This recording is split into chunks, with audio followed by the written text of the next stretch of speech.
Yeah, stoked to be back. And I think that I'll sort of drop us in. We're going to have players ask you to bear with me a little bit as I try and work through some of the downtime things. Some of it's going to be on the fly. I'm going to just check in with you as we start up here. And we will take it from there. I'm going to go ahead and read a little intro here. Before you start, I'm going to say Frank got the inspiration dice because his roll was, unless 739. You got 739? Yep. I don't know how. Don't ask. I don't know. Beautiful. My There go all your 20s for today. Yes, that's they're done. Amazing. All right, Mort, let me get you that inspiration for the day. Let's just scroll up. Damn. Okay. All right. So this intro is going to put us a few weeks ahead. However, we'll slowly do the time phase backtrack to cover what each player did with their downtime if they want to. That way we can cover what you all want and skip what you don't. Okay, opening scene. In direct contrast to the time spent in the city of Brass, where their lives were experienced hour by hour, the days now meld into one another for our crew as they enjoy some much-needed downtime back in Sambora. The summer heat beats down on them on this slow Sunday afternoon, the humidity sticking to them like a wet blanket. Felix has been busy making minor improvements to the keep and its grounds, and if the fully stocked kitchen is any indication, has settled in properly. Brewer seems to be even more lost in thought than usual lately. He does seem to open up more when serving his homebrewed ales and lagers, though, enjoying the company of his friends and compatriots at the keep. Mallow, the luck dragon, has doubled in size these past few weeks, and can even come when beckoned now, thanks to Brixie's training. Life has become peaceful since returning to the keep, which itself has become more of a home with the life its occupants breathe into it. Each hero has settled into a daily routine, and an air of family has settled over them. We find ourselves, as invisible spectators, joining them now on the grounds of the keep. So we'll pick up here. This is about 3.5 weeks after we left beforehand, and then I'd like to have you all work on today, if that's okay, and then as you all reference things you've done, we'll jump back in time and for each of you. But you can be anywhere, of course, on the keep. It's a Sunday afternoon, hot, but fairly cool inside the building.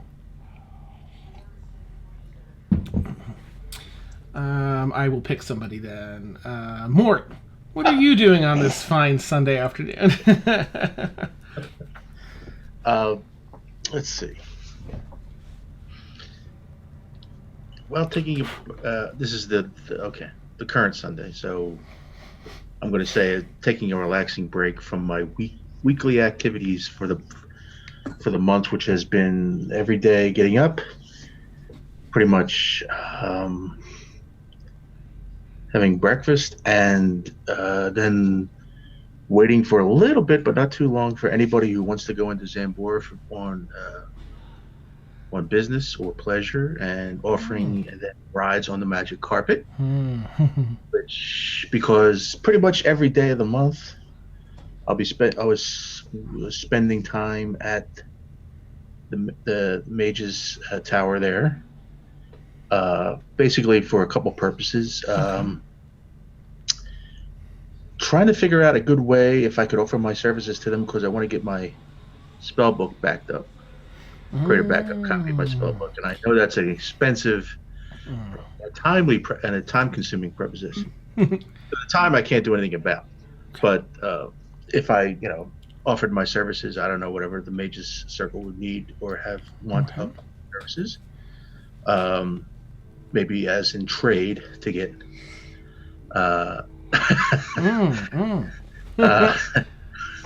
To get that backed up just in case of a disaster. Okay. Also, let's see. While I'm at the college, I also Mhm. want to get with Delorna and finally fulfill our promise to um, let her have access to the ley line and the magic's area in the back of the keep. Okay. Um, and also, one thing I noted I added that wasn't on my original thing. Mm-hmm. Probably while she's over at the keep, maybe have a look here, but not look at the mirror, if you know what I'm saying. Oh, okay, like an investigation. Okay. Yeah. Have I'm her. gonna be with you while you're studying the mirror, because I'm Right. really interested in that too. So if you're going to be doing that, I'm going to be down there Yep, doing I'll things. certainly Okay. make I sure. mean, do you want Eckhart's help too? Sure, if he's interested. You guys have fun. I'd be interested to see what he sees if he ever dares to look in the mirror. Awesome. And the other thing, Dan, is the other thing, the last thing I had on my list. I don't know if that's a difficult thing. Mhm. At the Mages College, they asked them to have that special project. Um, Very last thing on my list for the month. okay, let me. Was that something you sent me? Yeah. Okay, let me check quickly here. Was it on Facebook? Gmail, Ah, okay. which What is Gmail?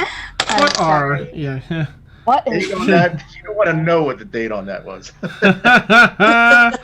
Okay, I will check that. It's just a project I wanted to see if they could do. Oh, the only other thing with Lorna, while she's here looking at the ley lines and the maybe, is I know hearing from Felix about his desire, for travel back and forth. That I know Delorna had worked on his sigil to get to I forget where it was now. A portal to get the sigil. Okay. If she could maybe during the month work and see if it's possible, even if it's just a one-way portal via the ley lines, not a teleportation circle, but maybe a one-way portal in Ambora, so at least cut the time in half. Okay. So just a possibility. I don't know. She did, the That was it. That was okay. Yeah. Yes. Now, and I'll leave that in. I'm going to make a note. But yes, that will be doable both directions because you get two with the spell that you picked. So you have two locations that you can get. We'll just fold into the story somehow that you automatically get. So if you'd like that to be one of them, that can definitely be one of them. All right. That's exciting. Okay, so I'm going to kind of take notes from everyone today, and then we'll kind of backtrack in case anyone overlaps in the past. Okay. All right, Emil, what do you find yourself doing on this fine Sunday afternoon? So this Sunday, like I guess a lot of the ones recently, Emil's going to grab a couple of his holy texts that he's picked up recently. Probably head out towards the lake to sit down. Do some read, do some serious study because Emil kind of sees himself as somebody who probably should be doing some serious study now that he's adopting a clerical profession. I suspect, and Mariah, you can ring in, that probably Brixie will show up at some point, and Emil will kind of lose interest in the books and just chat about late universe everything with Brixie. Okay. Oh, that's so sweet. All right. Okay. And do you have anything else you feel that you may have done over the past few weeks aside from getting some of these books and pursuing that? I think you did something. I think we touched on it last time that I went into Zambora to do a bunch of errands the first day. That's right. Emil's probably, he's carting around a holy symbol of his own creation that he silversmithed up. That's right. But since that initial trip, he's probably pretty much stayed stayed around the keep. Okay. All right, I've got those pulled up. Okay. Neat. The one thing, actually, Yeah. he did go into town for a couple of days because he would want to do some more silversmithing. I don't think he could do silversmithing at the keep. I don't think we're properly equipped for that. There's space for it. There's a room that deals with alchemy, but more specifically artificing, that has tools that kind of everyone can use in conjunction to craft these magical items. While there's some basic sets of tools there, you might, Emil may want to pick up an item or two, just roleplay wise, not actual money wise, for that room. So at some point, Emil crafted he's still not a great craftsman, but he crafted a small figurine of Mallow and gave it to Brixie. Oh, okay. Make a note. That's so cute. Okay. Let's see. Aaronwyn, where do we find you? After breakfast, Aaronwyn is probably flying around with Brixie. Before it gets way too hot. She would have spent a lot of time teaching her how to fly. Okay. Teaching her how to not crash. And then when she's not doing that, she is mostly going to be bugging Galathor to come with her into town to go to the college to try to get in and see the dome more. Okay. But she's too afraid to go to the college alone. So she'll be bugging him most of all. Awesome. And then studying the mirror and the ley lines with Mark. Okay. Neat. And she's also kind of hoping to figure out, she's kind of, when she's not doing, at night, she's going to be wondering about her new rune, the one that appeared over her heart. Because so far her runes have been symmetrical, one on one hand, one on the other, then that. And the next one should have been on her hip, but this one's on her heart, so she's confused and has no idea what's going on. That's awesome. Okay, cool. Awesome. Okay. I love sticky notes. All right. Let's see. Soon the wall's just going to be sticky notes. Dan's just covered in sticky notes. But wait, I've got this here. Yeah. Kaylin, and what have you been up to? Where do we find you on this lovely Sunday afternoon? Oh, no one's probably finding Kaylin anywhere. Because Kaylin has holed herself up, well, unless you're using the artificing room. Otherwise, Kaylin has holed herself up in the artificing room pretty much from close to the time that we got back. She went immediately there, closed the door, has been having brewers bring her drink and food. Only coming out when she absolutely has to.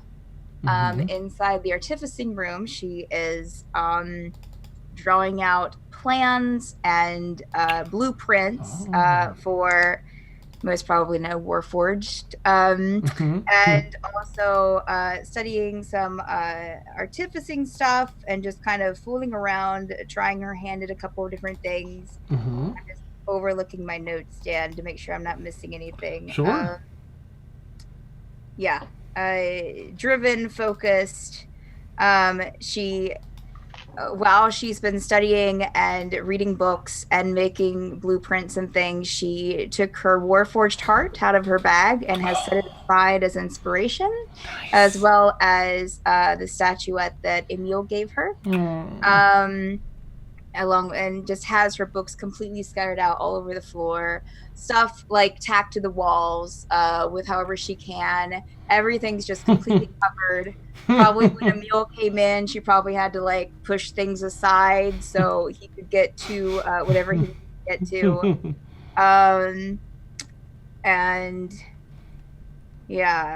Let's see here.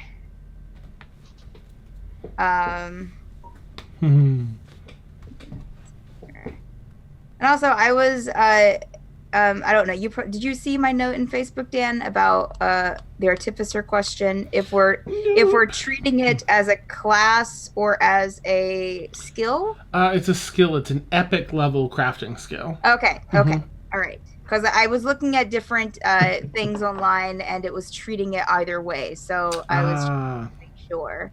Okay. Yeah, so she'll be trying to like up that skill a bit for artificing, as well as working on like her steel work as well, like in forging things together. I was also wanting her to maybe go out and see if she can find some parts, some like extra metal parts in a scrapyard, if there's any scrapyards in town, and also looking for like maybe pieces of wood too, to use in her designs. I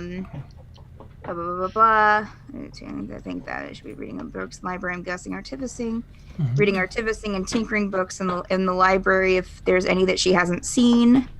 I think tinkering we've already looked, and possibly I also wrote down possibly maybe like looking at famous artificers.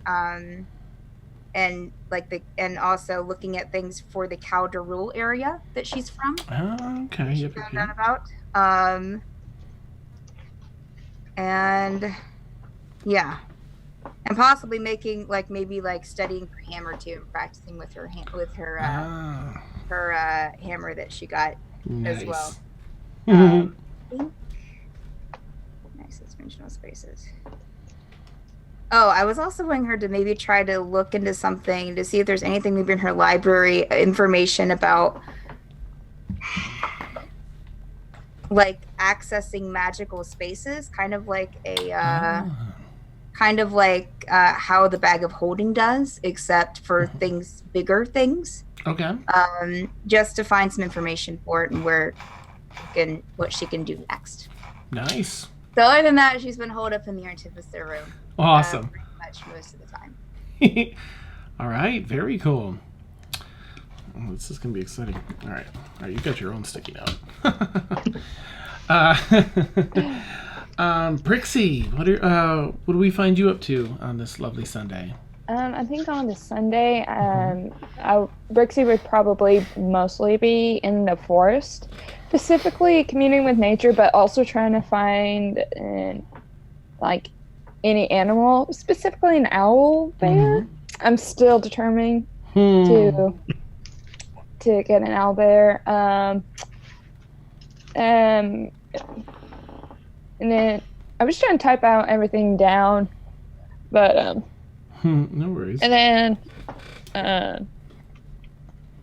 then throughout the break, she would mostly be in and out of the inn, visiting her family, her mother visiting her. When she's not busy, learning from Erwin how to fly, she would be mostly around Emil, trying to learn more about him, specifically his deity that he worships. Okay.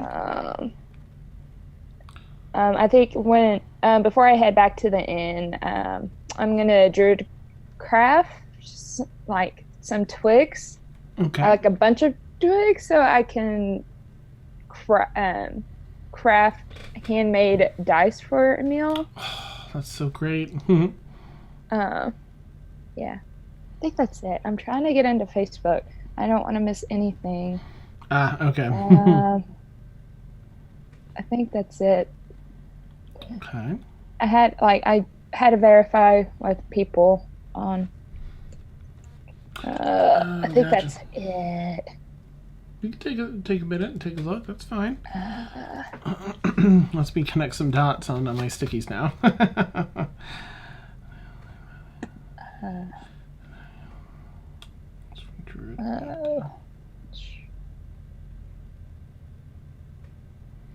All right. You know what? I'll check with Ed, and you keep looking. Yeah. If I think that's it. Okay. Basically, yeah. If there's anything else, just let me know after Oh yeah. we get Galliford. Okay, yeah, that was it. Okay. Neat. All right, Sir Galithor, where do we find you? Galithor mostly is spending his time in town doing some volunteer work. He wants to get to know the people who are kind of down on their luck and see if he can match them up with things that they need or maybe potential jobs in town, stuff like that. Nice. And then also, kind of related to his backstory, he's looking for any artifacts that were stolen from his church. Ah, okay. So any leads on that would be cool to find. Nice. So, Elithor, are there any particular spots that you're volunteering at or not volunteering at? Oh, that's a good question. I don't remember the map of the town very well. Do we have one available? I'm just asking because a couple of times that Emil would be in town, he might spend some time with the young children who live at the brothel, specifically. I didn't know there were young children that lived at the brothel. Emil would know that occasionally young children live there before they're kind of cast out or moved on, because that's where he started life.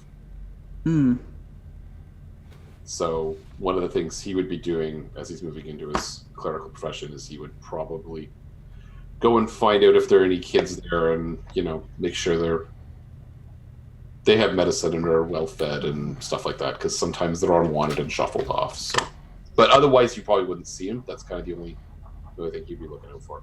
Sure. Yeah, maybe we would roll for that. I don't know how how that would work mechanically. Okay, but yeah, we can do that. Leave it up to chance. All right. And let me just double check. Was there any? Because I know you sent me something as well. I just want to make sure I've covered. Oh, right. I wanted to ask you if you think that there is anything for Felix that you would like to have done over this time. Not really. Just probably. Felix would probably just work on his cooking basics. Like on the road, he didn't really get access to a stable kitchen, so he'd probably just be working on knife work and stuff like that. Oh, okay. And, that's If Emil asked Felix to help him cook a meal for Brixie, would he be able to get some instruction from Felix? Of course, yeah. Cool. No That would problem. probably happen at one part. And he might visit the library to see if there are any local cuisines that he could read up on or learn about. Ooh, nice. Okay. All right. That's all. Nice. So, that's very exciting. Just one thing I forgot on my No, list. go ahead. Go for it. The unluckiest of lucky, I'm going to every night try to make more sense out of my runic robe. Study it more carefully. Okay. Where's Morgan? Here we go. Oh, I forgot. I need to add something to my list too. Go for it. Warren, if this is okay with you, she would ask Brixie would ask Emil how to be more stealthy, because she is very curious how Emil stays super stealthy, and she would probably ask him to teach her how to be stealthy, because she's not. I feel like, I don't know, but this just is me. Brixie's not the most stealthiest person. This I is get true. the impression, though maybe I'm wrong, she's not the most graceful person either. True. That's her stealthy. All right, very good, very good. Because Mariah wants that dex to go up. Nice. All right, so what are we going to have overlap and who's going to roll what? All right. What do we want to start I with told here? you guys, my mission is to have Brixie tame an owlbear, so we could have an actual Chester. Nice. All right, that gives me an idea actually for two things. Thank you. Let me see. Whoa. Oh, goodness. Oh, no, what have I done? So Dan now has 2 new ways that he's thought of to kill us. Nice. Owlbears. Owlbears, yeah. Awesome.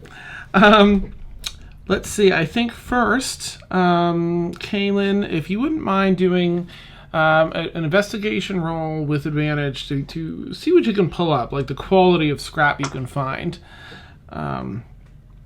There are tinkerers in town. There are other, junk shops where you've done some reconnaissance there in the city. It's a 13 total. Okay, and that's with advantage? Yes. Okay, all right. That's fine. All right, so you found a decent amount of scrap to be used.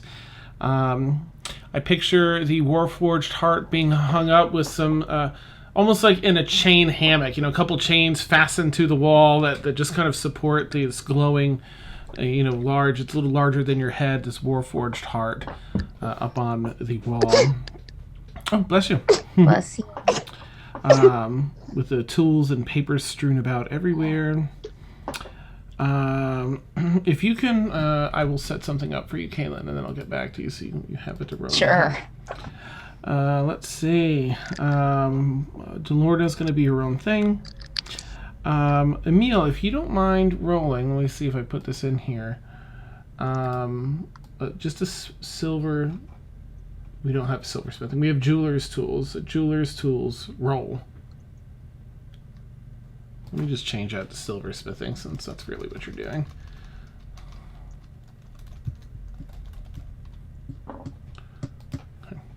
Ooh, nice. Okay, so the crafted mallow comes out looking very realistic.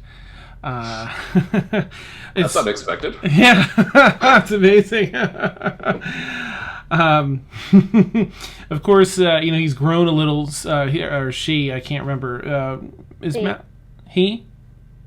She. Okay, she's grown a little since then, but it's this beautiful little replica with fine detail. All right, we're gonna do that. There's plenty of time. I'm not gonna have you do any rolls, Brixie. You get the hang of flying, thanks in large part to Erinwin's teaching of said skill. Your takeoffs and landings, that just takes a little more time to get the hang of, but you're not landing on your face or anything anymore. You're able to land. I'm and take not off. falling from the sky. Yeah. Is that what you're meaning? Awesome. All right, Brixie, if I could have you, and Emil, you said that you would be up for trying to show her how to be more stealthy, or no? Yeah. Yeah, I'm usually looking to spend time with Grixie, so yeah. Okay. So Emil, you kind of catch sight, and feel free to roleplay this if you want to, and don't if you don't. You catch wind of her daily trips out into the woods in search of owlbears, and figure this is a prime opportunity to help guide her in how to be a little more stealthy, as she's often scaring away, some of the wildlife out here. I feel like my wings are a good giveaway, but I suspect that would be a challenge, but I mean, I guess the other problem would be that Emil is kind of very familiar with hiding in the city, so Emil can teach kind of light and shadow and obstruction and vision and lines of sight, but it's kind of going to be a bit of a learning process for him as well. So. I think it would start with just, walks in the woods and pointing things out and maybe finding clearings and bushes and stuff like that where they could try things like kind of like a hide and seek thing. But okay, nice. But at the same time, Emil would kind of be like, well, where's the walls? Like I can't hide on a roof like I used to. Nice. Okay. and I think, oh, good. Sorry, Brixie. and I think when he starts to get frustrated, I think Brixie would point out that he can hide in tops of trees where he can't. Kind of like how it applies like a tall building, but not really. But that's just Brixie. All right. Let's see. Oops. Oh, Siri, I'm not talking to you. What's Siri do the past month? Yeah, right? Nothing. Just kidding. All right, so Emil, if you wouldn't mind rolling, I guess it would be just a straight-up intelligence check to see, how you formulate the teaching process for her. And Brixie, if you wouldn't mind... you know what, Emil? You can do either intelligence or wisdom. And Brixie, you can roll either intelligence or wisdom to pick up on the skill. I'm a little bit more intelligent than wise, so we'll see how this goes. I'm more wise than I am intelligent. So this will play out. 13. Nice, okay. Oh, yeah. Oh, Hey, Randy. 10. Okay. Nope, that meets it with the 13 that Emil had. All right. So this is over the course of, this 3.5 week time period. Things go as described, and you do, thanks to your time spent with Emil. You start almost as second nature, finding the shadows and where to step and how to step. And you become proficient in the stealth skill. Yay. Rude. Oh, I'm already... Doesn't really matter. No, I just checked it off for you. you did? Sorry. Oh. Yeah. My bad. Yeah. Yeah. For a moment, that feeling. Oh no. But it's only if my initiative roll is a +4. Oh, okay. Nice. It's okay. All right. And Brixie, if you would roll an investigation check with disadvantage, since this area doesn't have much in the way of owl bears.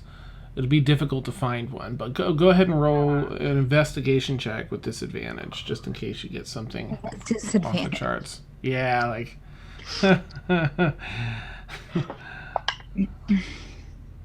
15. I'll take that 15. But I wish it was just at advantage, but it's okay. 17. Okay. I rolled high. It's okay.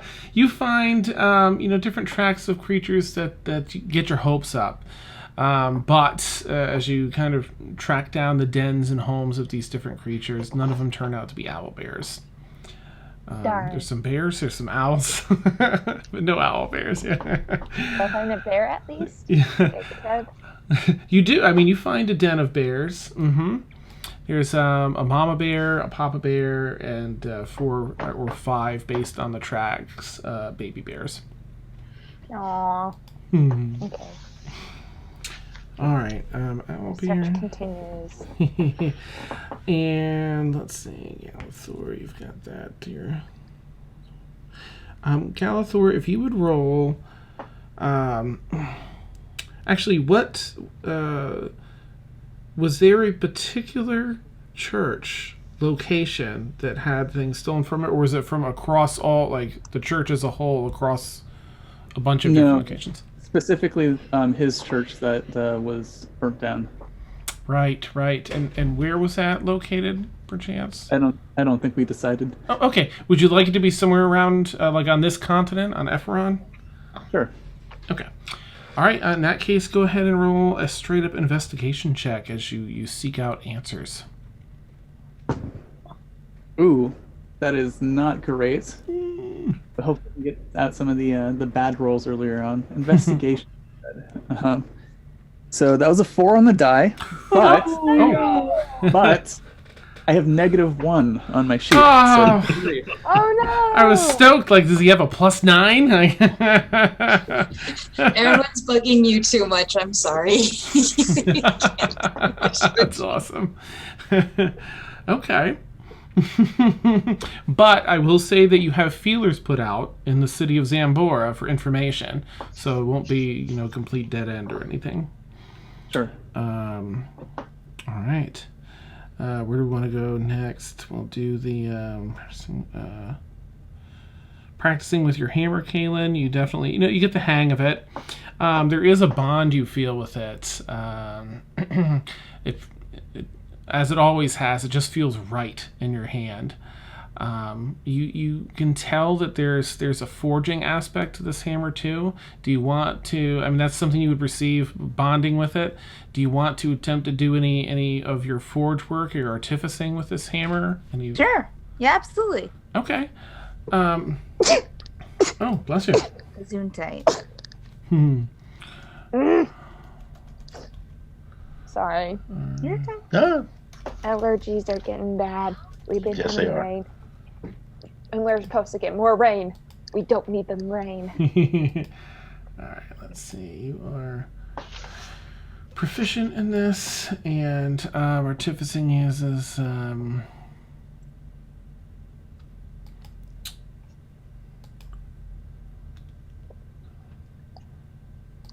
think it uses intelligence.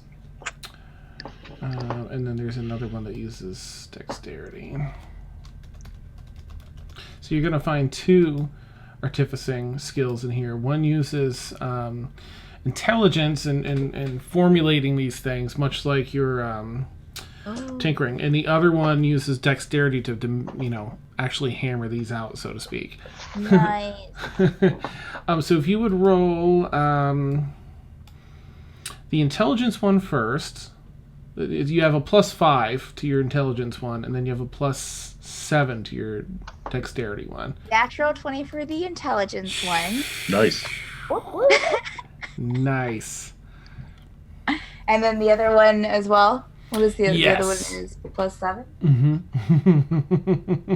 Oh, that's good because it's an 18 total for that one. Nice. All right.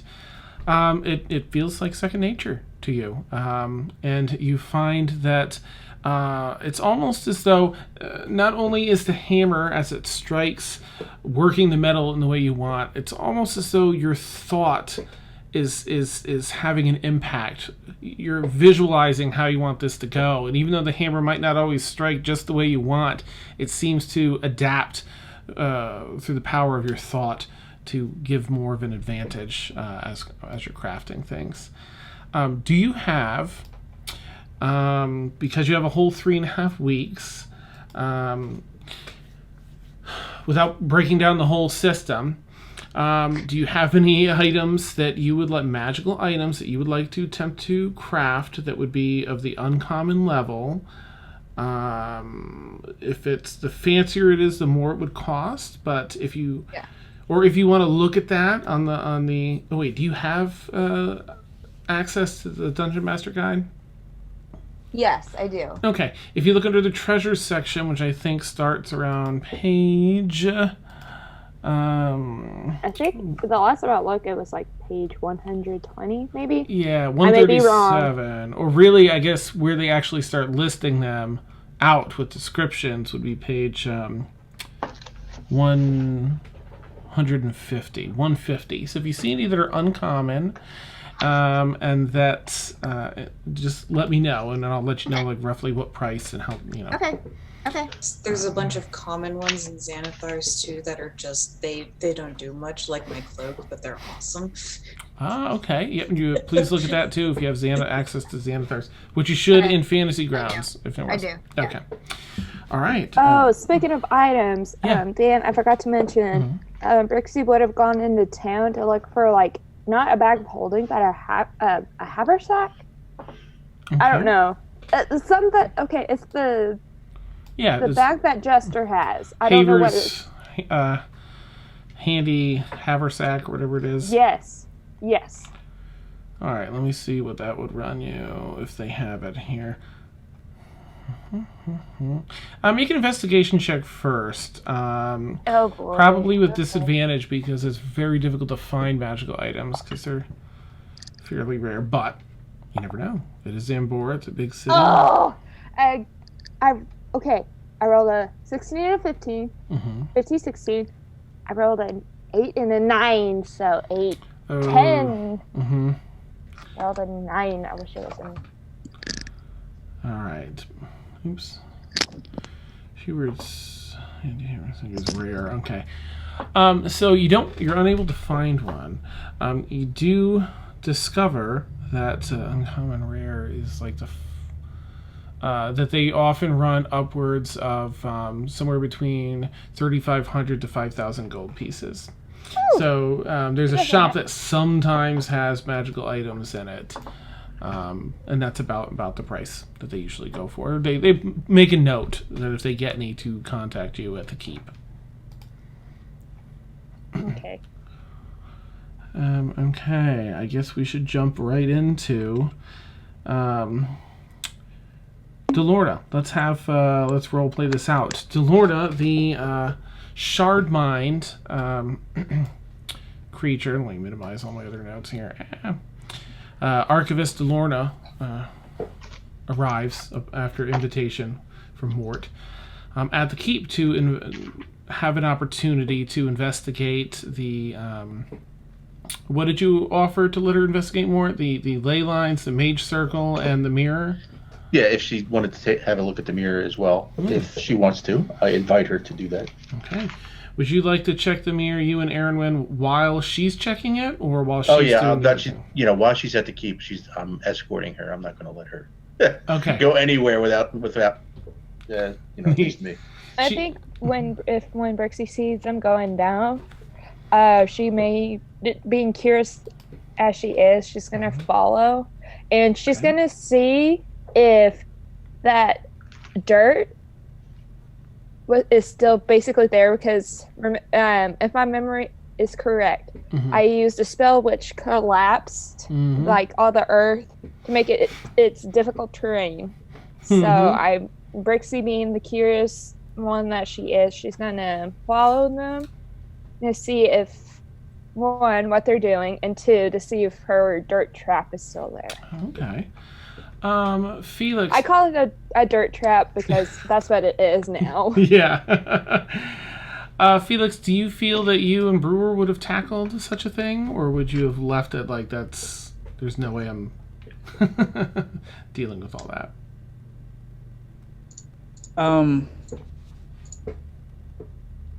I'd probably... Yeah, sure. Okay. So, Brewer can do most of the heavy lifting anyway, but you were there to set up, to help out. Actually, I mean, it's Felix. He's he's got his hair whip and workout on.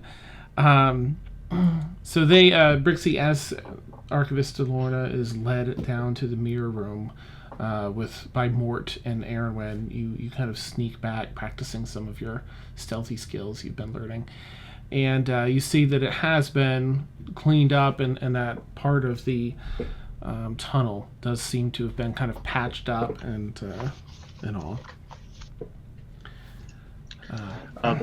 Real quick, I just want to make a note while I was with Delorna. I just want to make a quick look. What color are the shards on her? Let's see. I had a rare note from a long time ago I'm going to check in on.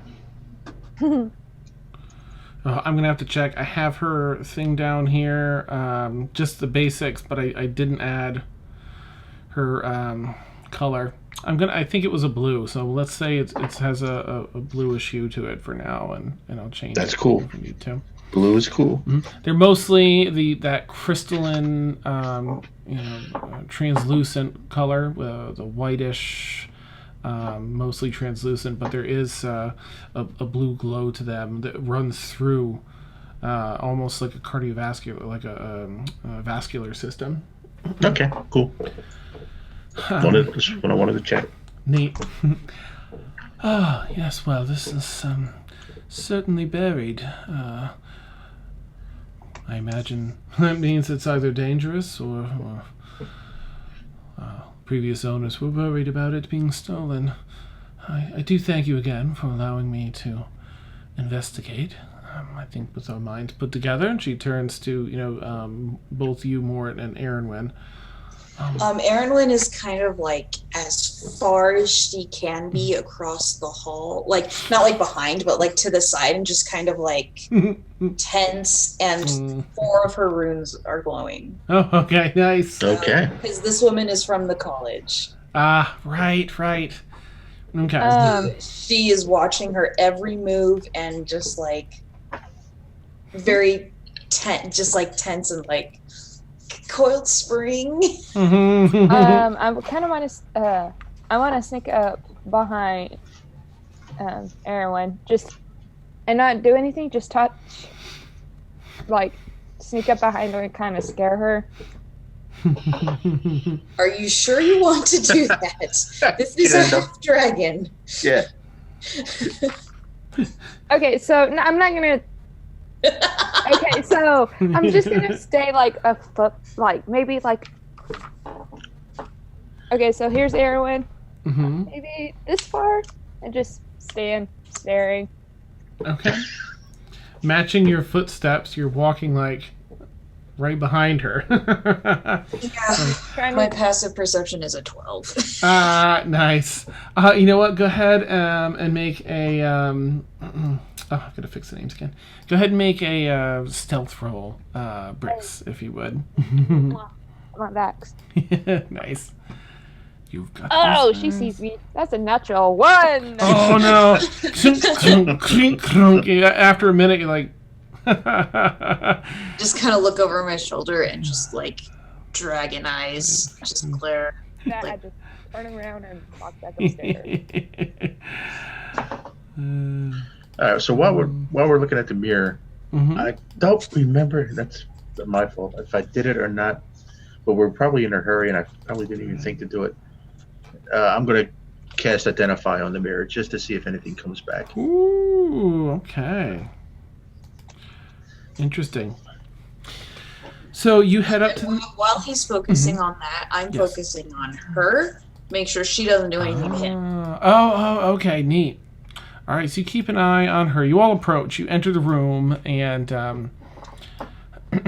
again, the mirror. You've all found that as eerie as it is, you keep a black cloth draped over it. There's still this pillar of light that comes out of nowhere above it and just fills the space in a 10-foot circle around this large mirror.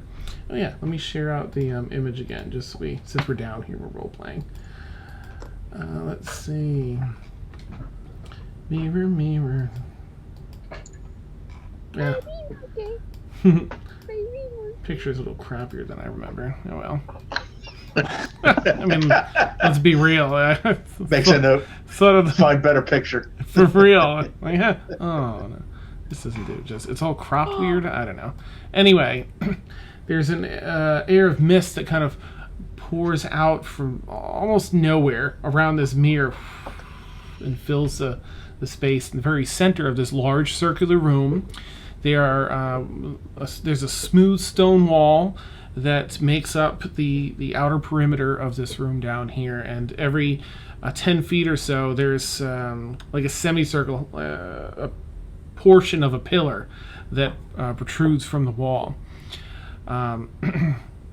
You approach the mirror, pull the black cloth off of it, and a puff of mist comes out from underneath it, and the light shines down and reflects on the mirror. She is going to... I'm sorry, Mort. First you were casting Identify. Neat. You begin casting the incantation, and as you do, you focus on the mirror to determine what it is, and the magic, you feel it just drawn from you, pulled into the mirror. Okay. I make note of that, and I will. I guess I will let and I will let Delorna and Erwin know that's exactly what happened. That it pretty much fizzled right into the mirror. Into the mirror? Yep, it sort of sucked up the magic, the arcane. I'm gonna take my staff and tap the surface of the mirror. Oh, neat. Oh boy.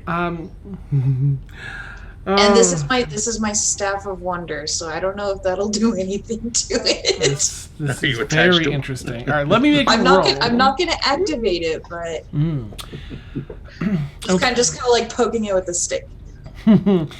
You like poking a general with a stick. You find, one of the larger areas of the mirror's face, and you tap your Staff of Wonder, just the tip of it, against the mirror. And there are a couple things that happen. The mirror's surface gets a little bit of a ripple. And the tip of your wand begins to glow with arcane energy. And you feel arcane energy surging into your Staff of Wonder. Which activates it, yeah, as you pull it back. Let me pull up my percentile dice. Okay. Hang on. Oh no. Oh no. What does this thing do? I actually don't have percentile dice out right now because I never use it. Neat. Okay. All right, I've got the table up. Oh, this is so fun. I love this thing.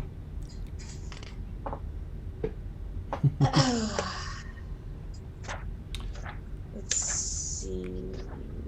Mort, what do? You notice this too, Mort. You see a little bit of ripple in the mirror's surface, and you see the wand powering up. Gets a hum to it.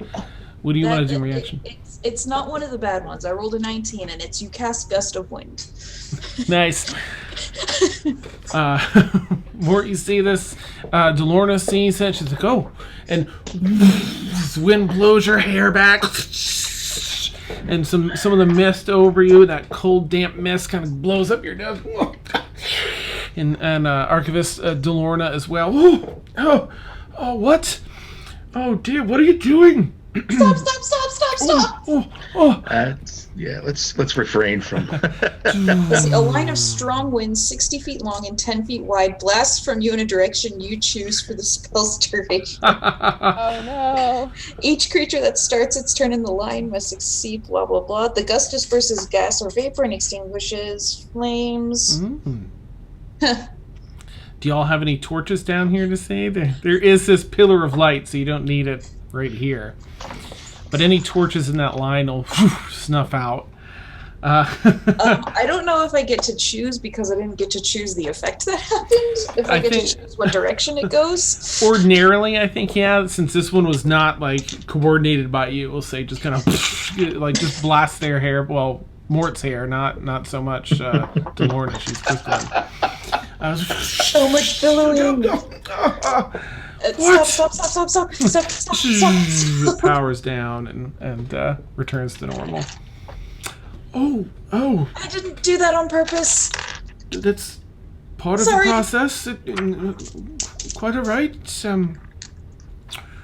Well, it's interesting, isn't it? Yeah. Very. And scary. I kind of look over my staff again and go, what? Because she's never actually used it before. Oh, nice. You see Delorna sort of looking at the staff like, is the staff meant to do that? Or was that an unexpected effect?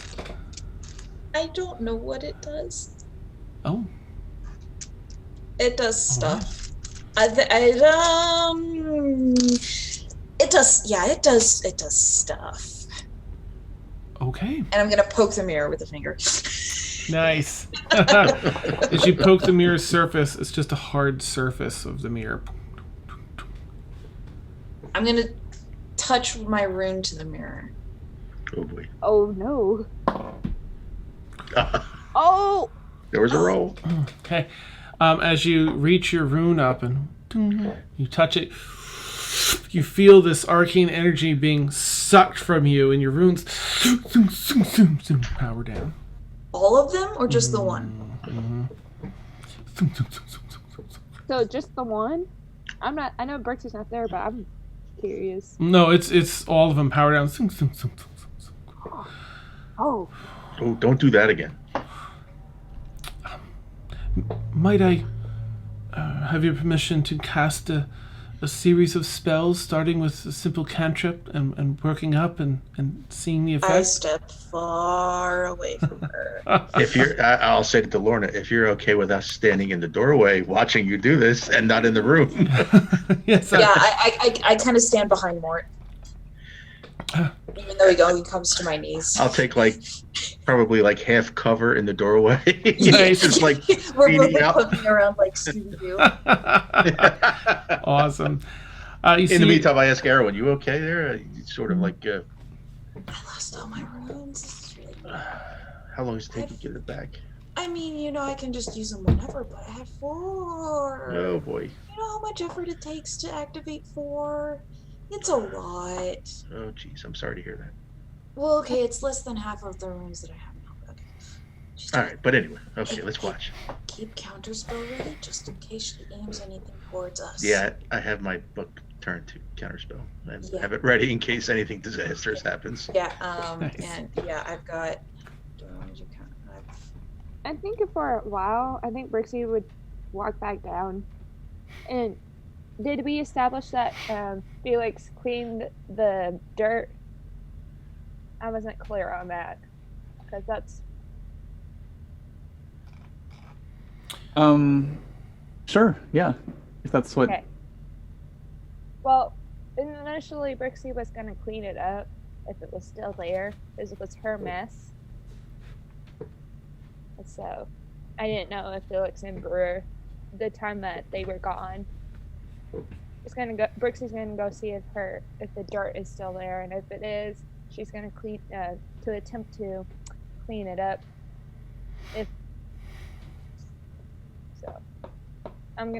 Brixie's gonna go back downstairs to see if it's still there. Oh, like you're backtracking to an earlier time before Felix got it, like to see, like if you spotted it first, you would have dealt with it.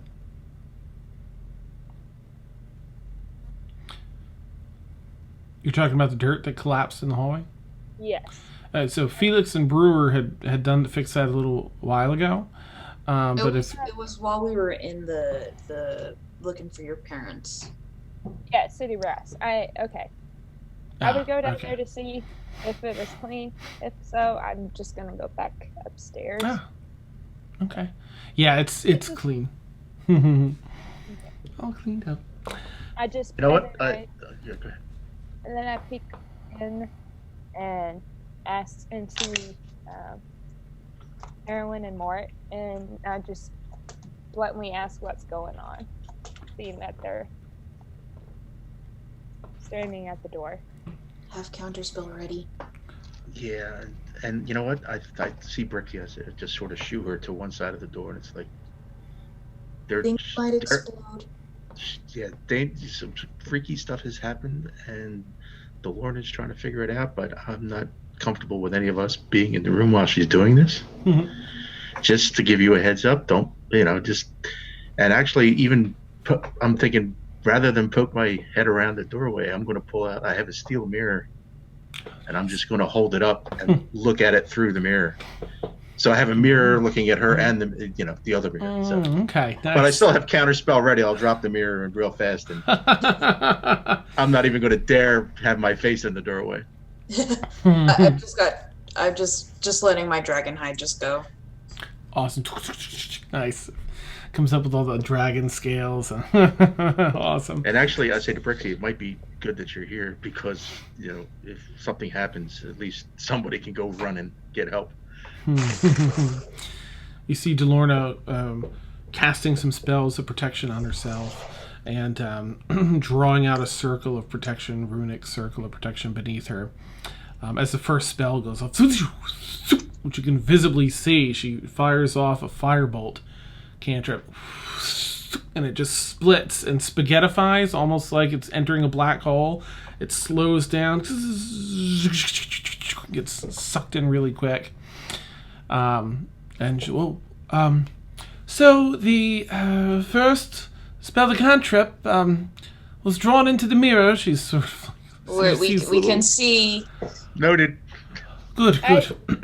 Brixie would notice because all of Airman's runes were lighting up, and she would ask, "What happened to your runes? They were bright just a second ago. The mirror sucked them up."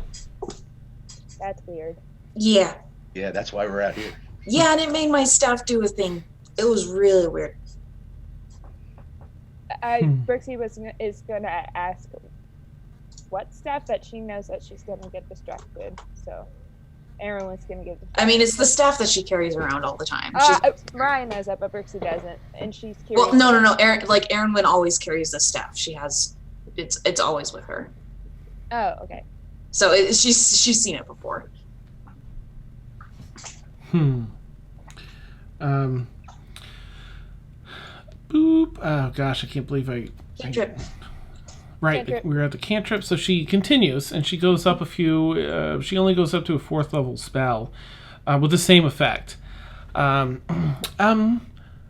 with the 4th level spell. I don't particularly want to go higher. I don't believe my protection here will be sufficient for anything higher. But it's very, very interesting. It seems to be absorbing magic. And have you experienced anything else? Have you done any testing thus far with this mirror? She's walking over to the hallway now where you all are. I mean, the only thing we've done is look in it. Oh. With varied results, and we've heard that there's been other results, some okay and some not so okay. Yeah, didn't someone get sucked in here before? Yeah, that's what we were told. And If you want to Doesn't oh, who's that lady? The lady who gave me the tab at that really nice restaurant. She knows because she was here because this used to be hers. So she would know the person who got sucked in, right? Oh, councilperson Shuffletrot. Yeah. Well, I can certainly ask her then. I've heard some. You say that there were varied results upon a physical examination of the mirror?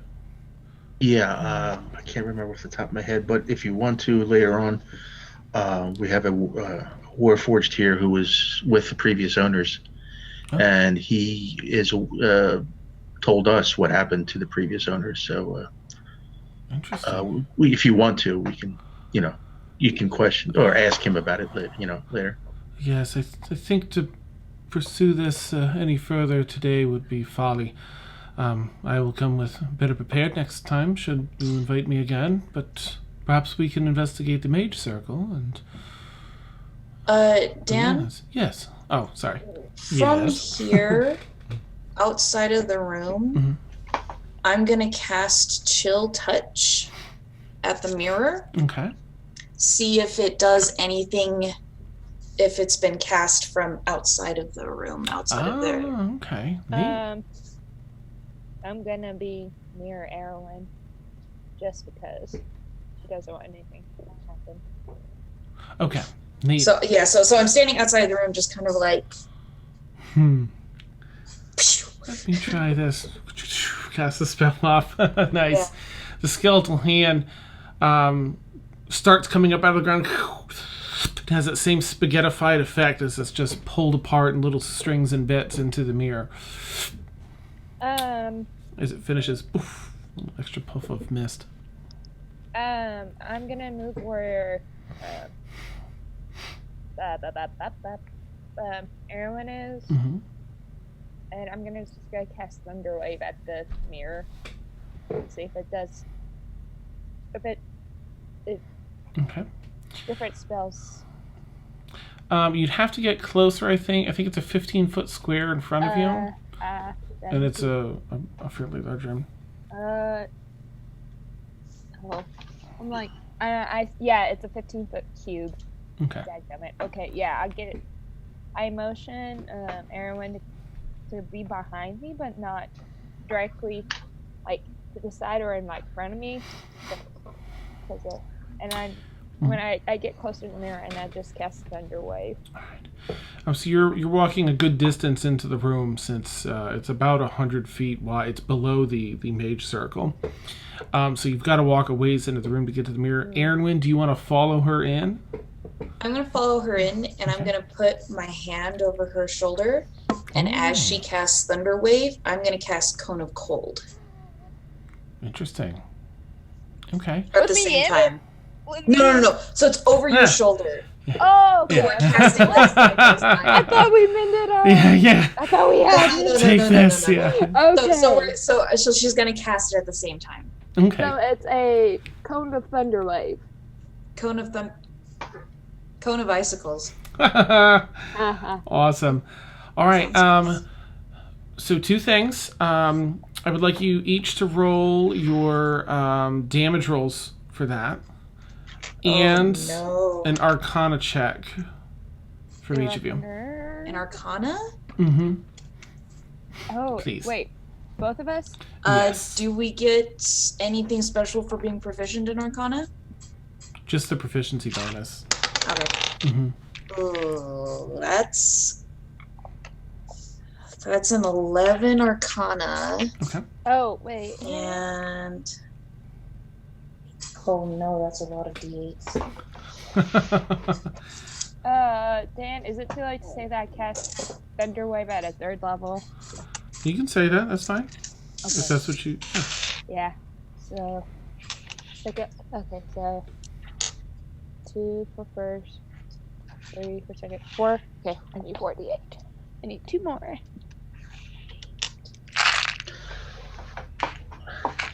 All right, as I see them do this against their better judgment, if I see, I don't know if I can do this, but I'll try. If I can see anything coming back at them in a damage-doing way, I'm going to prepare. And I don't know why I had it ready today, but thank God I did.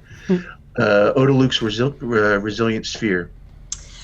And actually, as I'm doing this, I'm going to use on my Cone of Cold my Careful Spell meta magic that I just got. Oh. And I will spend a point to, if it comes back at us, I will spend a sorcery point, 2 sorcery points. No, it's one and then up to charisma modifier people. Oh, okay. So I'll spend 1 sorcery point so that Brixie and I are automatically make our saving throws. Okay, nice. All right. So my rune is glowing now. Ah, neat. The forehead? The forehead. My rune is glowing forehead. That is 20 thunder damage. 20. And how much for Aaronman? Oh no, I just counted 37 cold damage. Oh boy. Okay, so And it's careful. Okay, neat. All right. So as you cast this, yeah, you've got your hand like almost like a sniper's rifle rested on the shoulder of Brixie as you cast Wait, this. how tall is Erwin?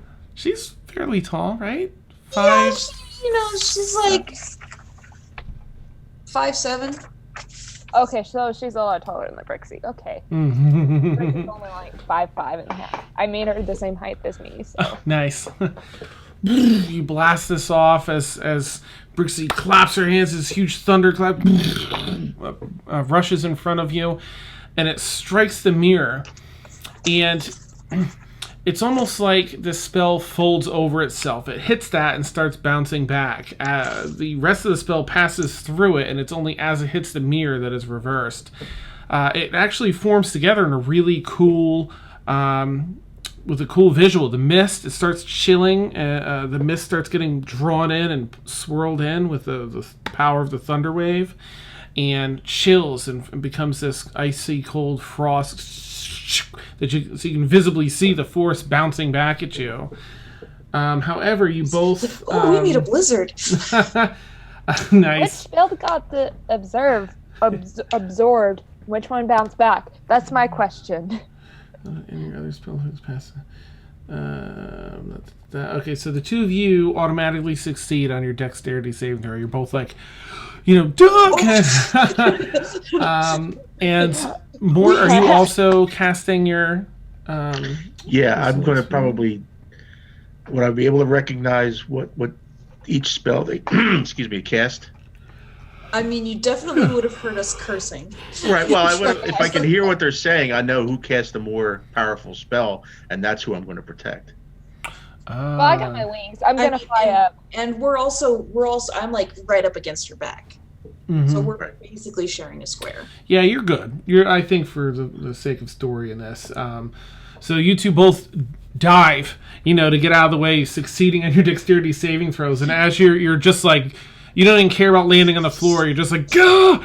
And you land in this sphere that rolls with you. A couple, like 15 feet across the horns, ow! The gerbil. Safe from as soon damage. as they're out of danger, I'll drop And it. also, And I think Brixie, before the ground, she would try to use her wings as protective. Okay, you dive and kind of put your wings up to protect yourself and Aaron Wind. Whoosh. After bouncing this back, there's a humming sound from the mirror. And there's almost like along the inner edges a bit of a reddish hue. I just look at Aaron. What did we do? Yeah, what did we just do? I don't know, but red is never a good color. Yeah, I'm not. Yes. I think we should cover this thing up and get out of this room. Give it some time to... Yes. I really want to poke it. No, resist. I think Are we still in the, playtime is over for today. are we I think. still in the I know. sphere? Mort, are we still in the sphere or not? I dropped it as soon as you were out of danger. Okay. So you stopped I rolling like a, you know. I just gently grab Erin by the shoulders and just gently drag her from the mirror. You gotta put some like marshmallows on your horns or something because ow, they are pointy. Would you rather want the scales or my horns? I mean, okay, they didn't hurt my face, but I feel like my scales would do a lot more damage than my horns. I mean, ow though. Sorry! I've got my own scales and still ow. While this conversation's going on, I'm going to grab the tarp, cover the mirror, sort of like shoo everyone out of the room, and then close the door behind, you know. Okay. Just And as bark Eckert back up. approaches. Yeah. Yeah. You invited me? There's a door, right? Yes. Like, Yes. No, I mean like the way that we came in, if my memory is correct, we came through a back door going through the dungeon before we went upstairs, right? Mm-hmm. Okay, so before we go upstairs, and I just look at Mort, if it's alright, I'm gonna block this split pathway so nobody can, if we had intruders, like somebody after us, nobody can get in here. So I'm just gonna cast Erupting Earth and to make it like a I trap. dive. I just take off flying down the hallway. Last Which time way? I've gotten this spell towards the manor. Okay. As I'll tell Well, her, I'm making- as long as it's not I remember the door to the teleportation circle room is down here too, right? Mm-hmm. So That's as long as the it's not the door we door to just that entered. room. No. Well, the last time I got scared and it was a defense mechanism, I get Okay. scared real easy when there's ghosts. So I understand. I'm But gonna we go down just the need hall. access to the teleportation circle. Oh yeah, that's all. yeah.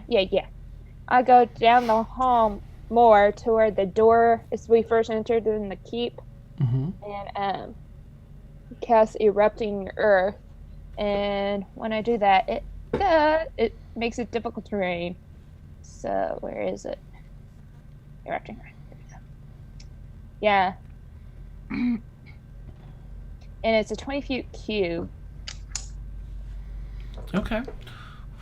You drop down. So there's about 20 feet from the doorway that goes up to the teleportation room, and the end of the hallway, which is the room with the mirror. Yeah, so and you I could asked fill that in. Where not to, because all in all, she doesn't want anybody to find the mirror and use it for evil. Mhm. That's what Brixie's mind is. So she is trying to protect this hallway. Okay. So she, from the entry that we first entered into the keep, she's gonna put the cast Erupting Earth. All right. It is, yeah. And did we take any damage from No, that? no. Thanks to your saves and the sphere, Well, zero with damage. Cone of taken. Cold, save is still half damage. Oh, okay. Yeah, I think it was the sphere that saved you on the rest, because the Okay. other one's half damage too. Thanks, Mort. Neat. I owe you a pastry. Neat. Yeah, and after Alright. she does it, she goes and practice some flying, and then goes. What time is it? This is just backstory stuff where it's not a particular day. I mean, it's during the week. yeah. This is just things that happen. one day during the time. month. Yeah. Mm-hmm. Oh, okay. So let me jump over to Kaylin. Do you have any thoughts on what item you may or may not I have? sent you an FB message just now. Nice. Let's check this out. There were 2 options there. One I wasn't sure about, and so I gave you a second option. Okay. Let me look at this one.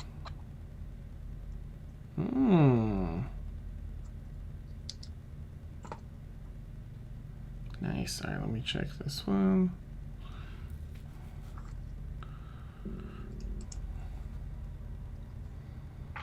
Okay, well, let's do rolling. All right. So I'm going to say that you in your trips to get materials in Zambora, you came across an option of schematics. One of the people that you were collecting these collecting this scrap from offered this to you, and you chose between the two based on the roll of the die. I mean, actually, I'll let you choose because you could find either or. You're given First an option. The first option was my first pick. Okay. The amulet. All right. I think. Yeah. Mm-hmm. Okay, so you get schematics for this, and it looks a fair bit complicated because you haven't done too much with this, but you've been studying hard, and you were very eager and ready to make something like this, especially given your mind state. So you find a pendant, and what would you like this pendant to look like? Do you want to craft it, or would you like to purchase one? Crafting will be cheaper. I would craft it. Okay. And what would you like this pendant to look like or take the shape of? I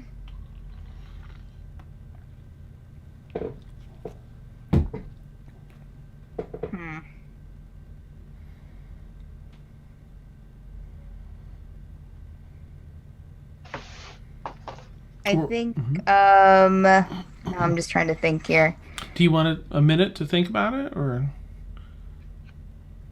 I can jump around a little? How about a since she's probably more prone to deal with like metal.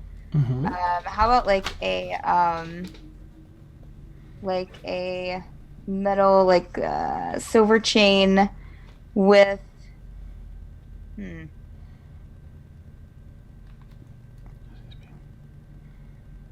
maybe a feather as a pendant, like not a huge one, but like a medium-sized one. Okay. So like a nice detailed silver feather? Yes. Nice. Write that down. Okay.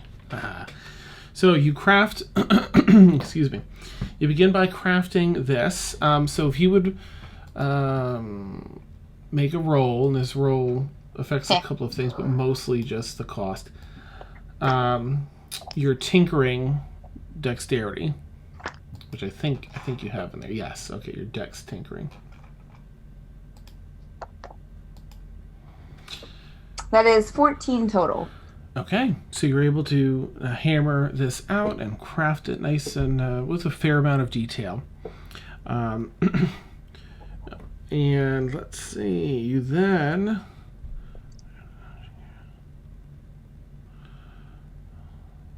Alright.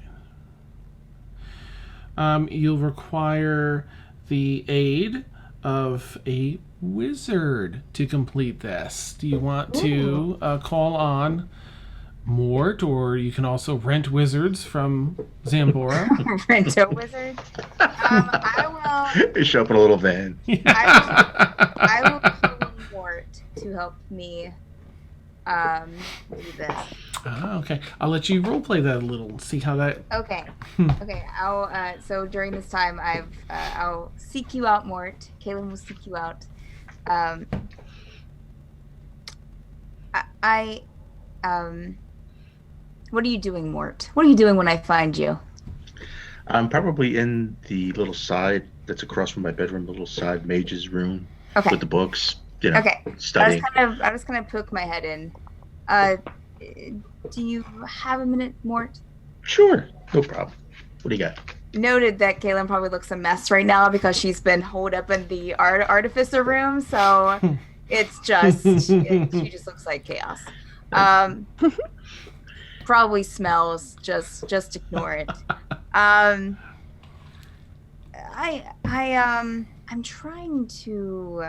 trying out a few things, and I'm trying to make this amulet.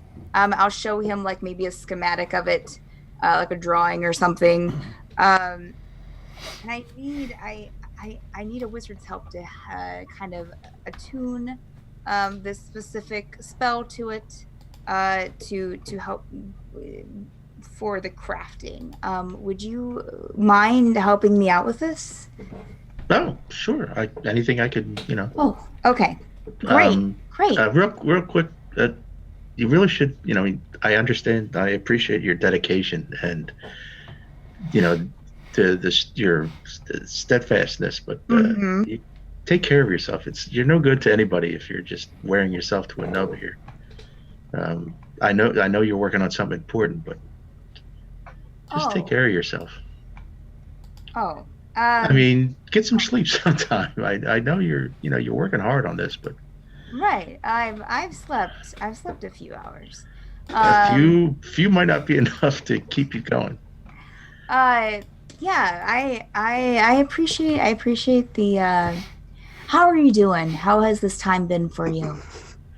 Good. Doing a lot of getting some stuff done. Great. Still trying to figure out this crazy robe and that insane mirror.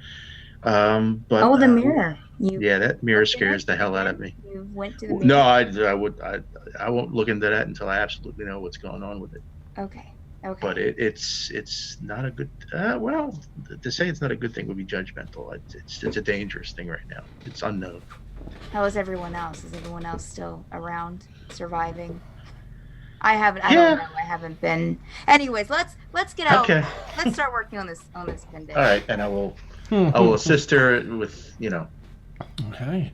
It takes it's 8 hours that each day that you'll have to spend more, and it's 3 days. You're using three 4th level spell slots a day for 3 days, and you're pouring that. I'm not casting, so it's not an issue. You're pouring that arcane energy in over those 8 hours for those 3 days.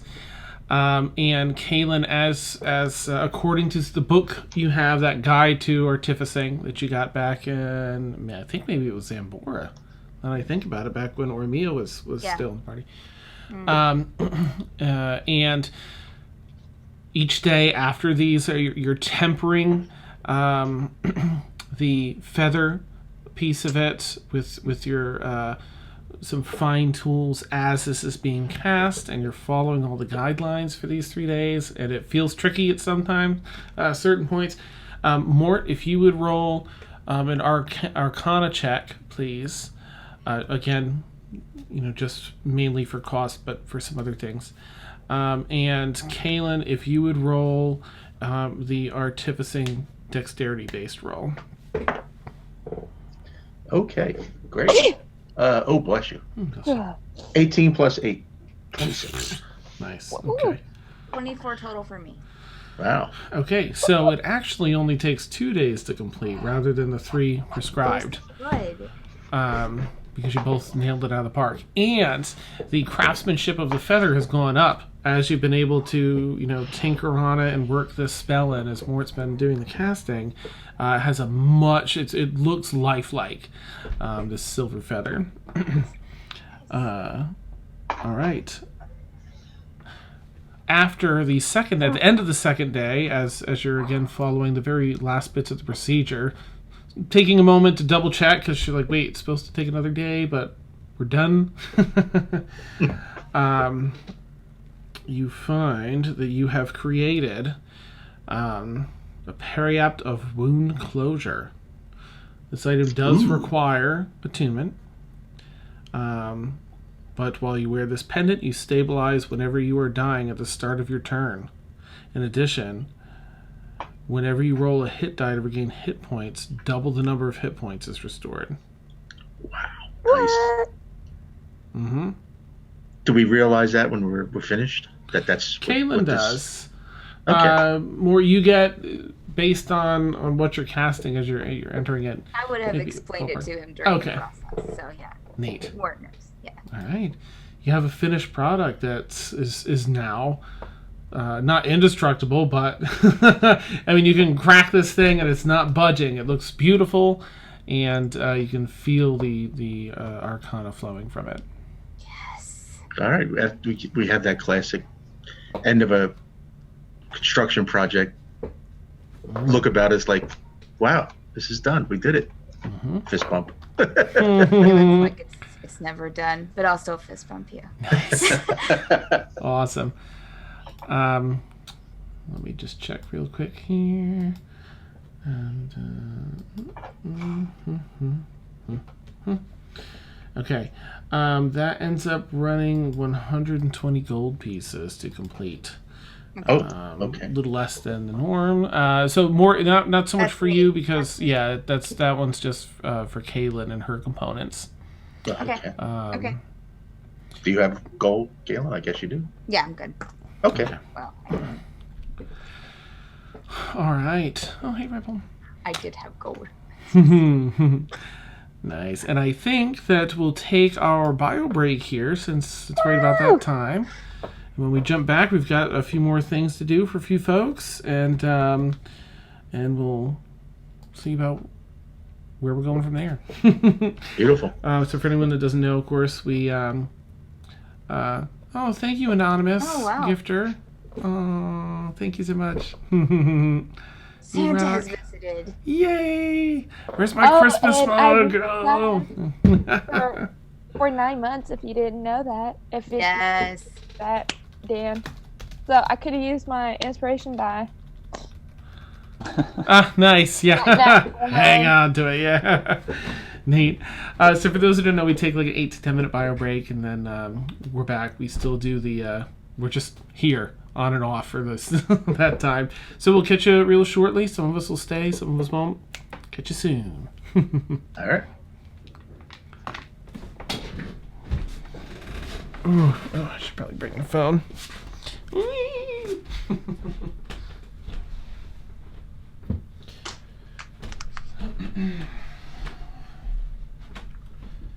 Hi, Steph. Yo.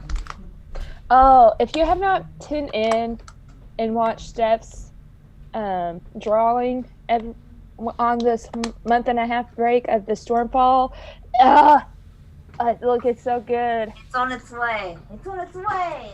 You gotta add the feather now to Kaylin. Yeah, well, Kaylin's not wearing the feather. Oh, she's not. Oh, ooh, No, Kaylin's not wearing the feather. ooh. This is a gift. To be Wink, wink. revealed.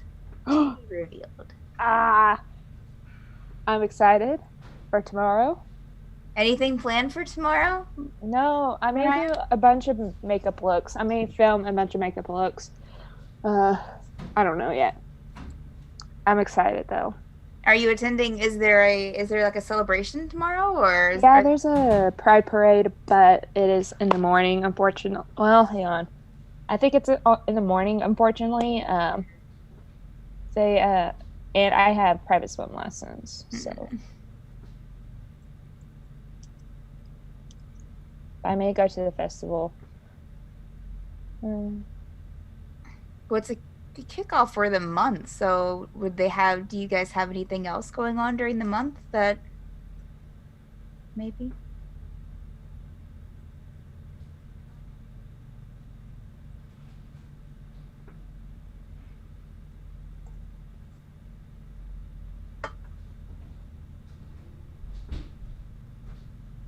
Well, technically, it already started.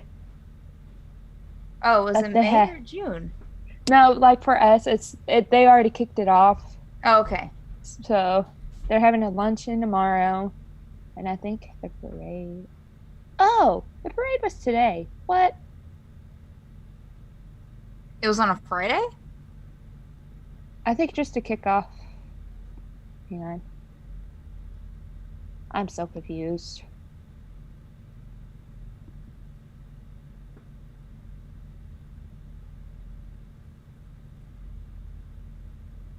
The festival's still going on.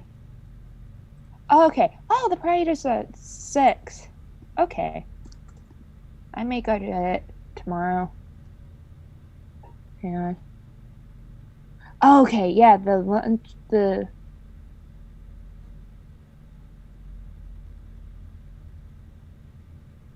Okay, yeah. Okay. I was like, what? They have it, the Pride picnic on Sunday. I was like, I thought they were having the picnic on Sunday. I read it wrong. Okay. Yeah, I'm so jealous. Well, I already got to meet Matt, but Oh yeah. Reblix is gonna meet Marisha and Ashley tomorrow. I'm so jealous. I've already met Matt, so it'll be. This year will mark being a year when I met Matt. It was so, yeah. Nice. Yeah, because I posted the tweet. I tweeted out. But it's been a year since me and my ex broke up, so because he broke up with me the day when we got back from Texas. Oh. It sucked. Nice. It was just like, what the heck? Yeah, What I the remember absolute heck?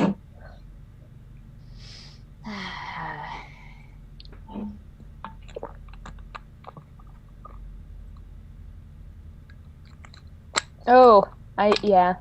Traffic here in Oklahoma, since major highways have been closed, they had direct traffic. It's been a nightmare, and it's like on a highway near my house. I'm just like, no. Why is it so bad? Flooding. Oh, that's right. I'm sorry. Yeah. Oh, I was like, did you forget? You forgot. Oh my goodness. Yeah, it's crazy. Like, it usually the town over takes me like 30-40 minutes to get there, but nope, it takes an hour and a half to get there now. Oh my goodness. Yep. I like your Captain Marvel shirt, by the way, Steph. Thank you. Yeah, I got it the day I saw the movie. Nice.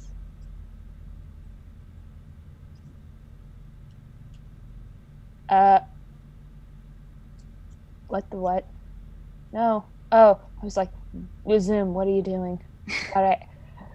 Dan ended the call. I was like, wait, I'm talking to Steph No. still.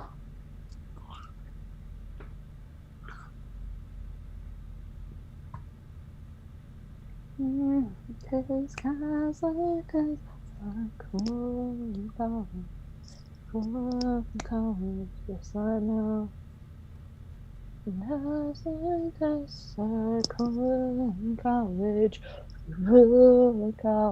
listen bro.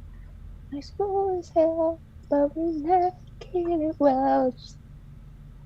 I'm in love with this musical. It's called Be More Chill.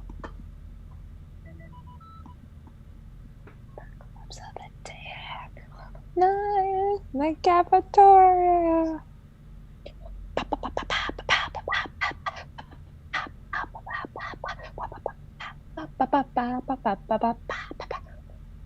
Find the bad guy, push him aside. Then move on forward with your friends at your side. It's a two-player game, so when they're making an attack, you know your brother, the guy has your back. Then say, "Our coach, I can lie, of course." It's back. You gotta use your force. If you miss you, I'm high. That's lame because it's a up world, but it's a two-player game. Hey, do. Yeah. It's just no one else but me thinks that yet. You're just a nothing in this high school scheme. It's not because you and I are a team. We like out of prick games, retro skates, got a Pac-Man tattoo. Nobody here appreciates, but soon together we do. 'Cause guys like us are cool in college. Cool in college, yes I know. Guys like us are cool in college. Rule in college, Justin bro. High school is hell, but we never get it well. We do. It's like a 2-player game. For those who don't know me, I like to sing. No.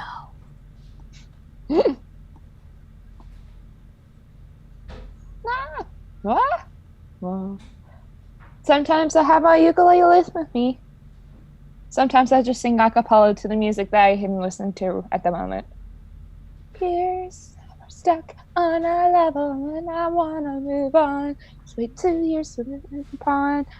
Guys like us are cool at college. Cool at college. Don't be lame. Dude, I know, I get it. Guys like us are cool at college, but we're not in college all the same. I suppose not, but we have each other's back. Me and you make it a 2. What? Oh. Zombie. Mud. Claws. Paws.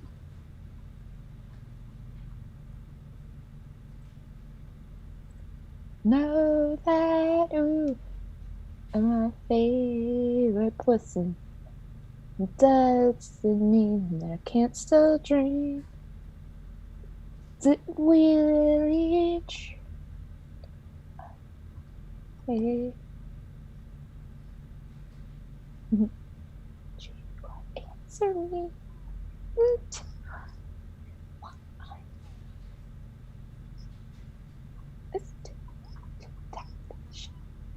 Come back. You every word.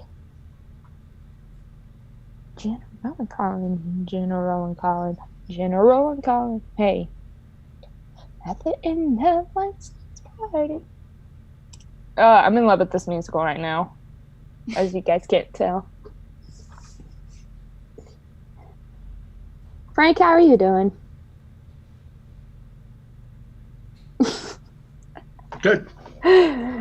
You had like a little moment. Where the hell is that mute button? Doing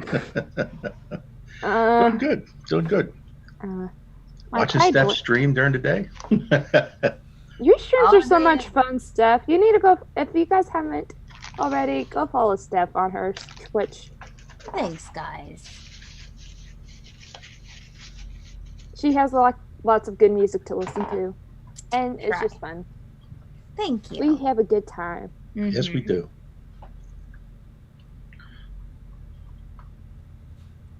My pride blanket is over there.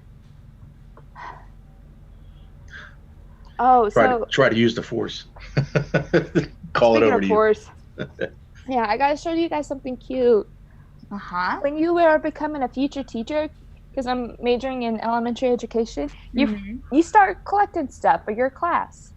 And I found something very cute to help with kids reading.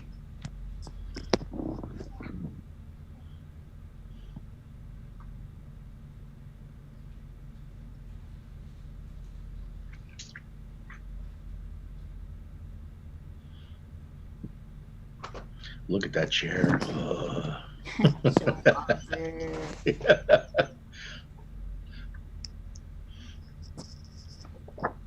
See, it has a little Yoda. There you go. Oh, so cute. And it says to become a fluent reader, read good fit books, listen to fluent and expressive reading, read more, and read the books again, practice sight words, phrases, and read some more. Nice. And then, look at this. Nice. That is so cute. There's one for phrasing, and then accuracy, Oh my goodness. Read, you are. You must read accurately. Read good fit books. And you did it in the proper Yoda text. And then this is my favorite one. Read. I do not read too slow or too fast. I read like I talk. Don't underestimate the force. These students know how to read. Ed, we're going over my future curricular stuff for my future class. Nice. Yeah, I was listening in. And then we got Chewie and Han. Punctuation. I pay attention to punctuation. I stop when I see a period and pause when I see a comma. Everything is under control. Situation is normal. Thanks for paying attention to punctuation. And then We're all fine here now. Thank you. How are you? And then this is my favorite one because here's Leia and R2. Very nice. And expression. I pay attention to feelings and show it in my voice. I read with the character in mind. Help me, Obi-Wan Kenobi. You're my only hope. Yeah. Oh, I'm becoming a future teacher. And there's it's Star Wars. And there's Yoda, R2, and C-3PO. Oh, I like this. Phrasing. I don't sound like a robot. I read smoothly. Excuse me, sir, but I might inquire as to what is going on.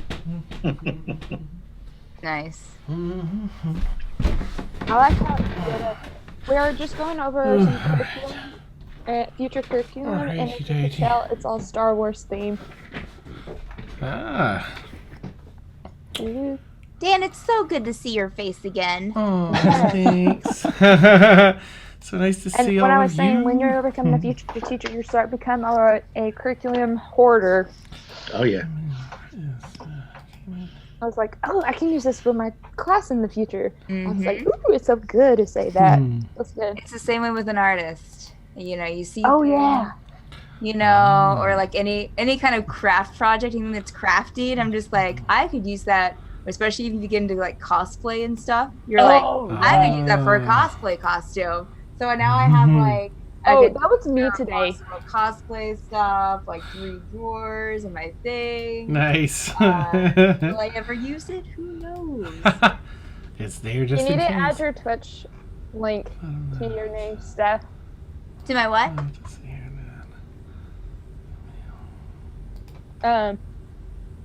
Ed did a command for you. And yeah. Instagram.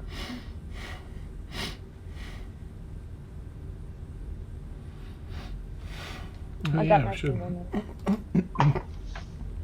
Alright, I think that's... I was about to. If we weren't having a game, I'm going like, no, we're having a one shot of Honey Heist. A Honey Heist game in mind. So. Nice. Hiccups. Oh no, hiccups. Oh my goodness. All right. I feel like I understand because there was we were going through a good friend of my mom's because she is taking curriculum stuff from a 4th grade class and moving into her own classroom. And there was a Mad Hatter from the live action Alice in Wonderland, and I was like, I could use this for a cosplay now. Nice. Okay. Excellent. All right, and that's when battle broke out. No, just kidding. Yeah. Oh no. All right. So, what else do we have? We have Galathor doing. I wish there was a luck roll, just a straight up luck roll. Can make it up. Yeah. Right. Yeah. Roll a percentile die and call high or low. Nice. Yeah, let's say Emil and Galathor, if you two would each roll, if you have a percentile die, that'd be great. Otherwise, a couple D10s to make it work.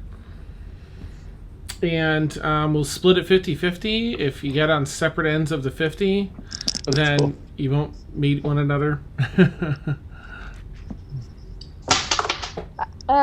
Dan, I think Brixie would be with Emil, like... Some enchanted evening. She would have... I think when the time you would have gone into this to the town, because he was gonna make the mallow amulet, or the figure, he probably wouldn't have wanted you to come on that particular trip. Mm-hmm. Okay. That's the only time he went into town was to make the mallow things. So, Like I okay, never mind. I'll go on a different day. Well, I've already done my thing for the haversack.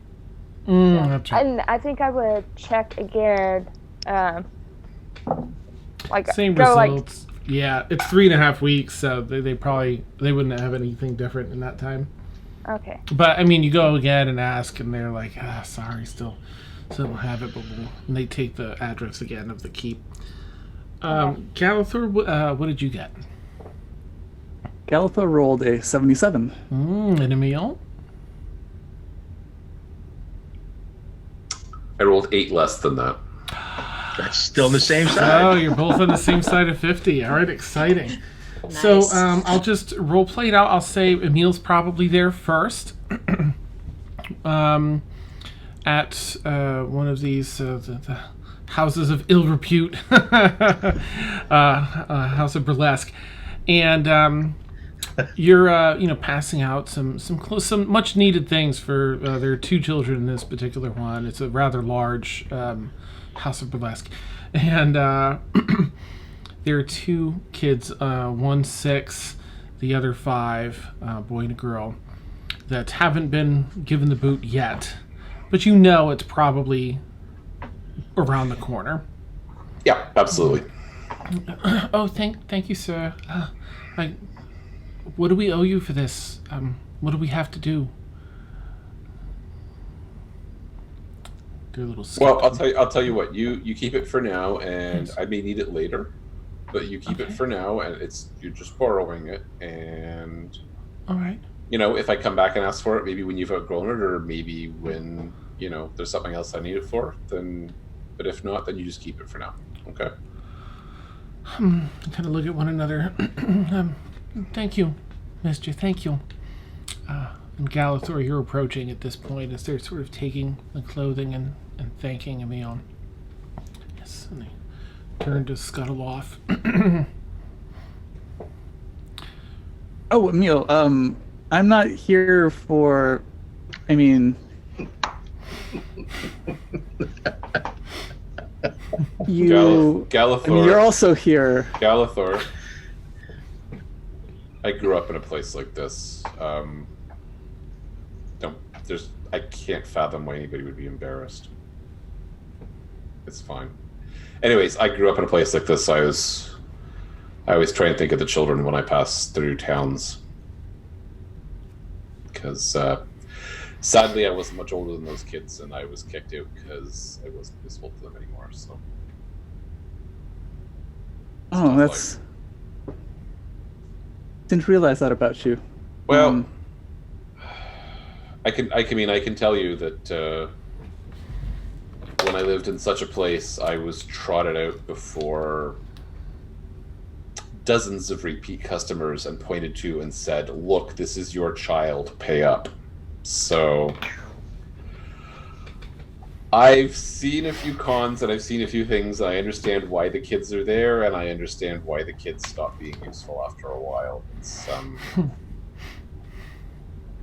it's a tough spot. But if you're here to help out, then that's great. Any kids that are there probably could use some moral support and affection, and I'll tell you, there's a few girls in there who could probably use a kind word and maybe some healing as well. It's a rough life. Of course. But yeah, and if you're here for something else, that's fine too. That's not my concern. Galathor goes red.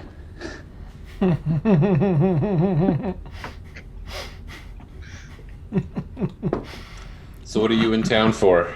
Just devotions, or? Yes, just helping out where I can. But it seems like you have everything handled here. Well, here, but not in town in general. I don't know. I mean, I'm trying to. walk the path of a cleric, but I don't fully understand what I'm doing yet, so I'm starting at my roots and starting small. A very noble path. Could you perhaps elaborate on your journey for me? What made you choose to lean towards a life of worship? Part of it is our most recent trip to the city of Brass. I mean, obviously, I grew up in a brothel, and then I grew up on the streets, and I've managed to reverse my fortunes somewhat in that, we as a group have a keep, and I have friends, and I have people that I care about. And we went to City of Brass. City of Brass is built on slavery, and a lot of those slaves are mortals who have no chance of redemption, no chance of reversal of fortune. And I felt as though the gods were more distant, or at least not all the gods were more distant, but the gods that would help people were more distant in the City of Brass. And I felt somewhat the same in the Feywild too, that the gods were more distant, and I felt uncomfortable because I've been blessed not so much for good deeds or bad deeds, but just by chance and luck and opportunity, and it just made me very thoughtful. And it occurred to me that I should probably take the time to appreciate the gods for what they've given me. You're definitely one of the good ones, Emil. Well, some days. Only some days. Thank you, Galathor. I do appreciate that, though. Perhaps in the coming weeks, we'll talk more on this subject because, as I said, there's a lot I don't understand. Of course. And I'm going to get out of here before they start charging me. Fair enough. Fair enough. Well, good travels to you. Likewise. Neat. All right. Let's see. I'm gonna say that. Caitlin, if you could do an investigation check for the spells on interdimensional. Okay. Goodness. That was a pretty awesome exchange. That is a 10 total. Yeah. The only thing you find is planar travel, which is a spell that you might be able to ask Mort a little more about. I don't think that he has access to it yet, but he might have at least in some of his studies come across that. Okay. Let's see. We have that. Erwin was doing... yes. All right. Erwin. So you've been fairly rebuffed at the college as far as gaining access to the center of the dome, but they have at least elucidated a little on why, without giving away too much, because it's secrecy is what it's all about in there. But they say that from time to time there are scholars that they allow access, they grant access to. Based on their, if they have a particular field of interest or field of study that they have excelled in. So, we'll role play it out because Roger's there. So we'll say you're at the desk dealing with Roger. Actually, before we go there, Okay. before we head into town, Erlen's going to go find Galathor. And just kind of like shyly, just like, I know you've been busy lately, but can I make a request? Yes, of course. I wanted to go into town, and the dome there. That's really it's really cool. It's really amazing. But they won't let me look into it unless I have, friends at the college and know scholars and stuff like that. But I I can't go to the college on my own. So I was just wondering if you know, if you weren't busy, if you would be able to come with me. Yes, Aaron. All you had to do was ask. Oh, okay. All right. Let's go. Neat. So now we go to Rush. Awesome. The two of you head up to the northeastern part of the city there and enter the college grounds. And, of course, come face to face with Roger. In fact, you don't. You come face to his back. He's looking the other direction and has something, seems to be peering down at something. And as the two of you approach, wait, don't tell me.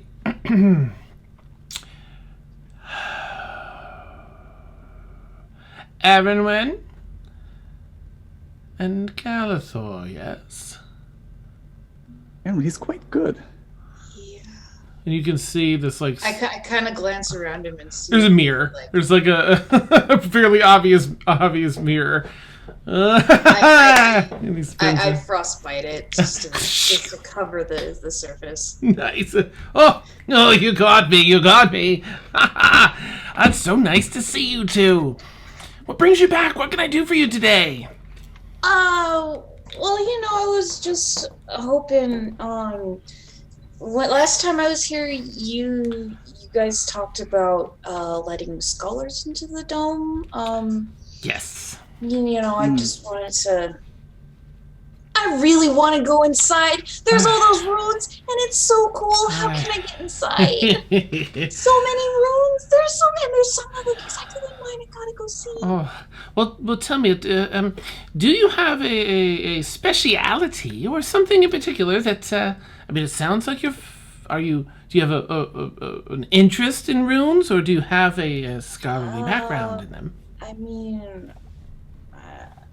I'm a rune child. Oh, interesting.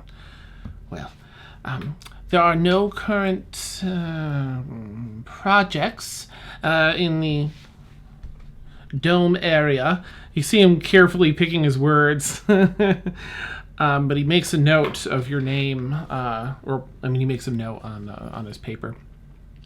But if you, being a rune child, likely may be able to help in the future with a project. Sometimes we have projects pertaining to runes, so... She kind of steps back and, into Galathor's side. Mm-hmm. What do you mean by projects? Research, where we rely on the expertise of those that have studied in a field, or in your case have a natural understanding of such things. You handsomely paid, and you'll be granted, you would be granted should we have a project like this, and should you accept it, a top secret status to enter the dome. But she is so torn. I can put you. I've written your name down in my ledger to make a note of your status as a rune child. Certainly, that must come in handy the next time we have such a project. Would you like me to send you a message or make you aware of such a project should one come up? Yeah, if he can come with me.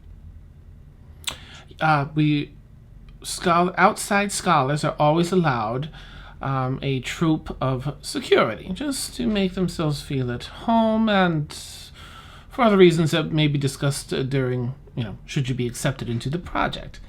But yes, you will be allowed an entourage. Yeah, she kind of looks down at her hand where there's a scar around where her rune appears, and just kind of, yeah, that would okay. Yeah, sure. What? Everyone has a certain set of, has an interesting background. We will, of course, need certain assurances before we accept, of course. Oh, yes. A very simple magical contract, typically. There's an assessment to test just one's knowledge in the area, and then all the details are laid bare. Very, very simple. Yeah.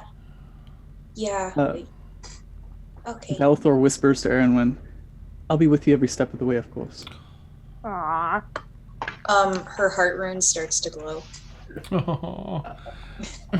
Roger can't hear what you're saying, but he's looking like... Even the NPCs ship it.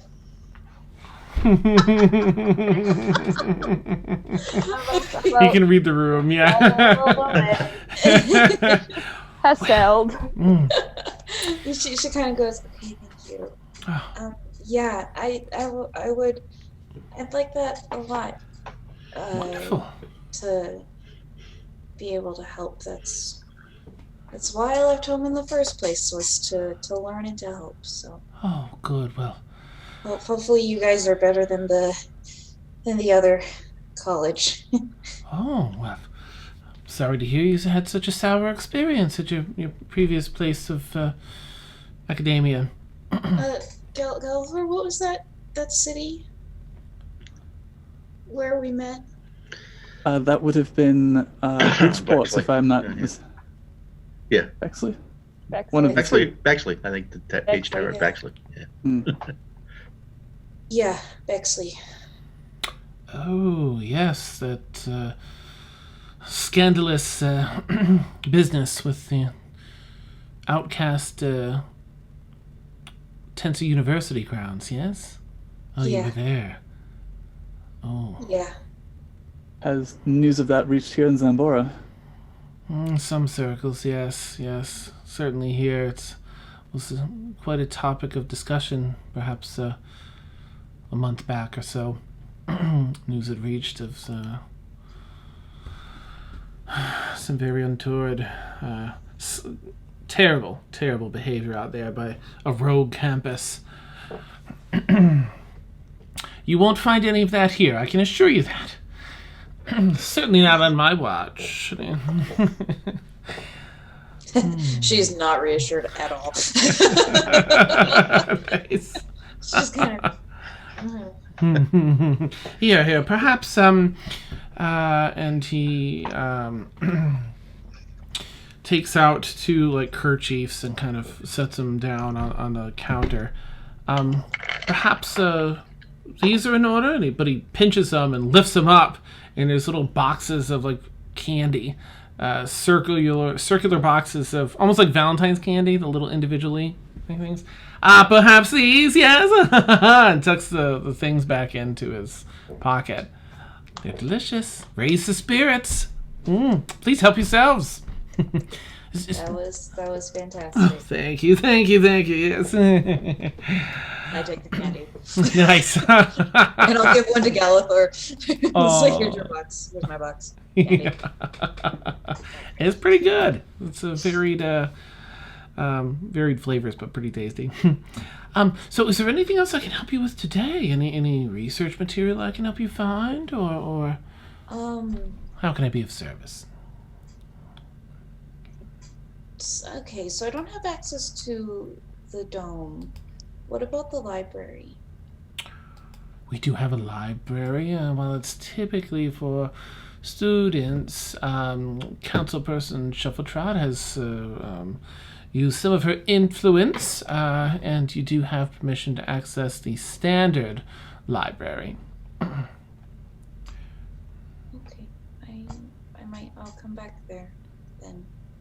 Lovely. Where is it? And he pulls out a little pamphlet that has a map of the campus grounds for, like, new students. You'll see over here, yes. You can't miss it. Quietest place on the campus. That sounds nice. I hope I don't blow up anything there. Thank you. Of course. I hope you two have a wonderful day. Enjoy the beautiful summer heat, and eat those chocolates quickly before they melt. Thank you. Nice, Rob. Thank you, Roger. Of course, and does a silly bow and turns back around and looks in the mirror. Goodbye. I frost it over again. Nice. Awesome. and I just kind of she's like magnetized to Galathor's side until they're off the campus grounds. Nice.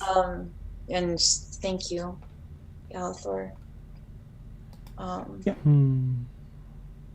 You helped me feel brave. Thank you. Anytime, man. Anytime. And that's all I wanted to do. Awesome. Them's are shipping words.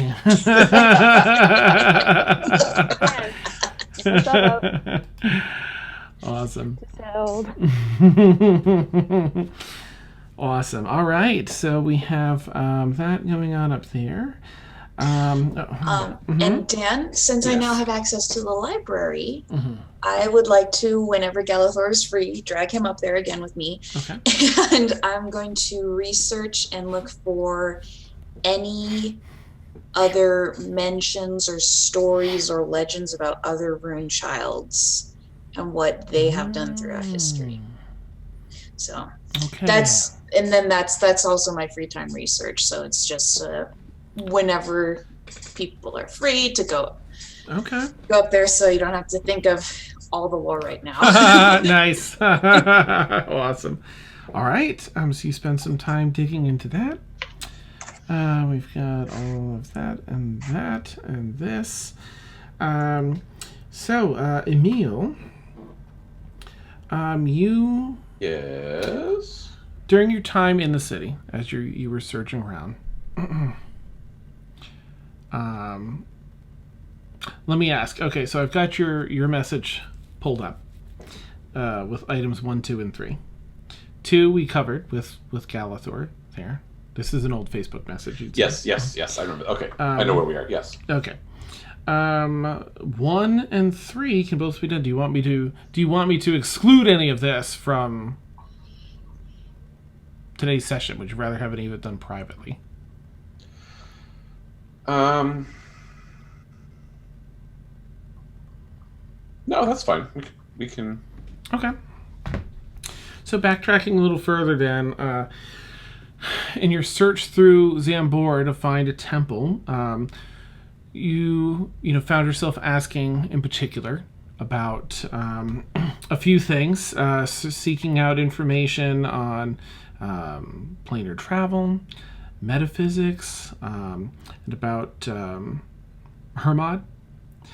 And you were in fact able to find a church, a very small church, not one of the major ones in the city, but it is a vast city, and there are a lot of small places of worship.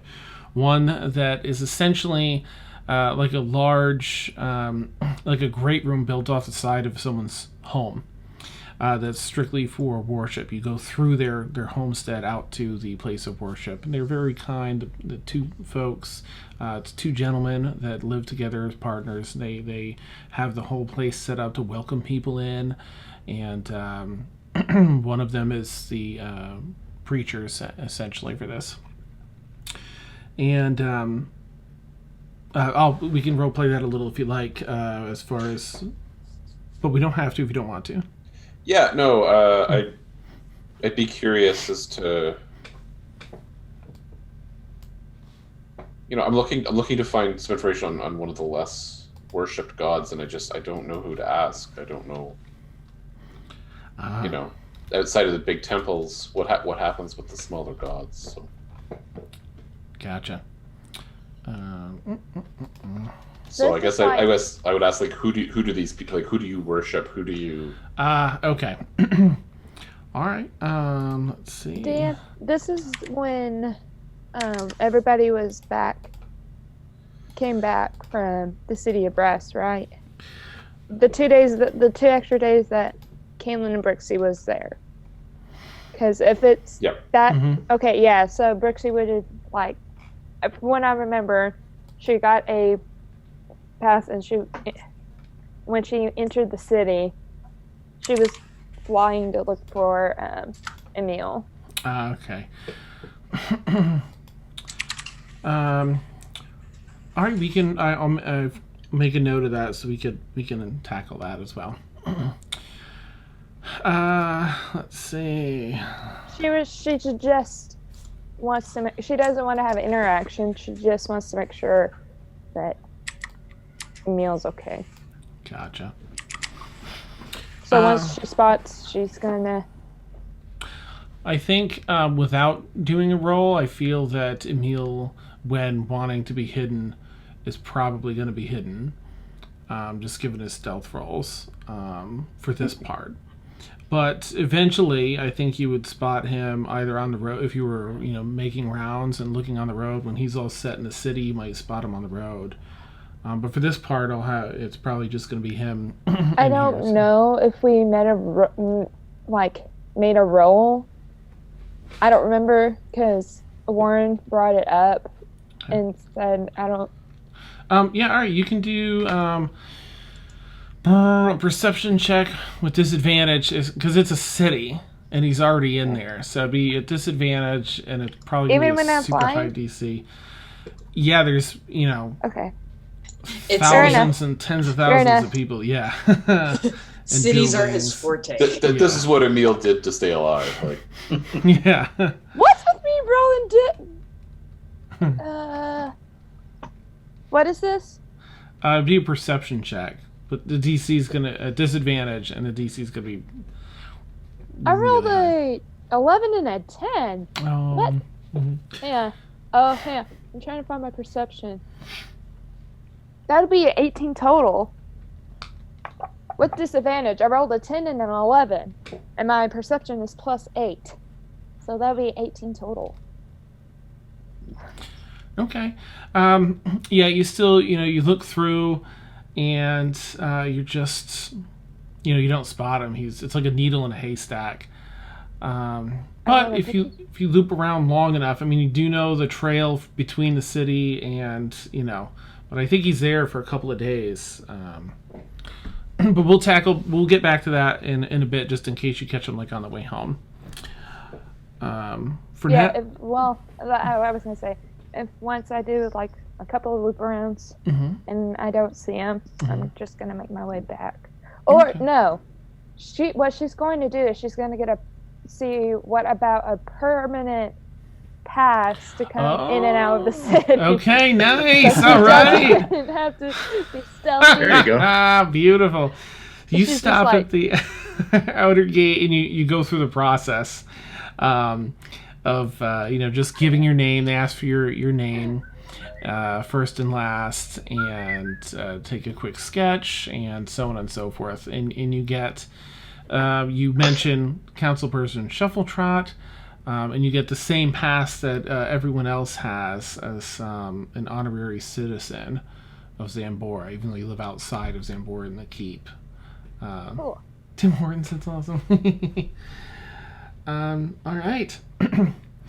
So, Emil, as you're asking around, maybe in some of the bigger churches about information like this, one says they tell you about this particular small church around the corner. And that's right, I forgot about that.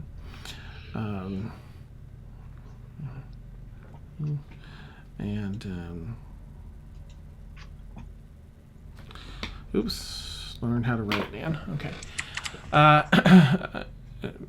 A temple of Hermod. So you go and approach. And again, as you enter, there's two married gentlemen that answer. I'm going to say it's a little bit later in the evening, and they open the door, and the first one kind of, carefully eyes you, not in an orderly way, but it's a big city, and they've got to kind of be cautious. Welcome, good sir. How may I help you this evening?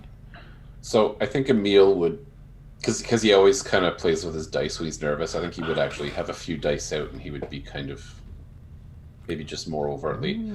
I was told that I might be able to find some information on Hermod and here. Is this the right place? Oui. Yes, sir. Please enter. Enter. If you would. Merci. Yeah, I'm so sorry, Warren. This is gonna be terrible.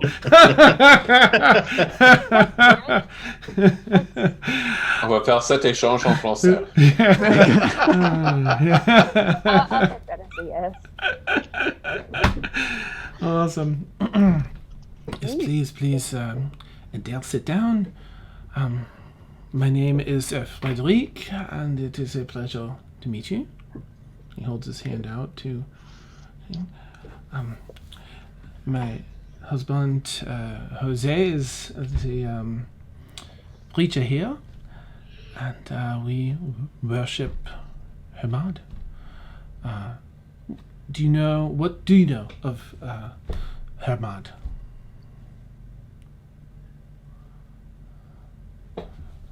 Well, not very much. I've made a habit of not saying his name out of superstition.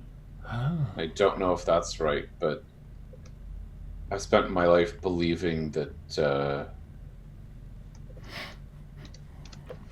luck is central to my life, and that the best that I can do is to craft situations for myself where I have the best odds to succeed, but that in the end, once I've committed to an endeavor, it's out of my hands. And I've come to realize that that is both a curse and a blessing, but the blessing part I have embraced. And both parts, I guess, I've embraced. I see. I did notice you playing with your dice. I make a habit of playing dice regularly, not to gain or lose money. I'm not interested in that, but as a reminder to myself the importance of chance in my life. And I guess I think of Hermod when I play. Well, it is true that we do not speak Hermod's name outside of our place of worship. But in here, please feel free to speak his name. You may have found a home here. Please let me get my husband, and he can tell you more about Hermod. Thank you.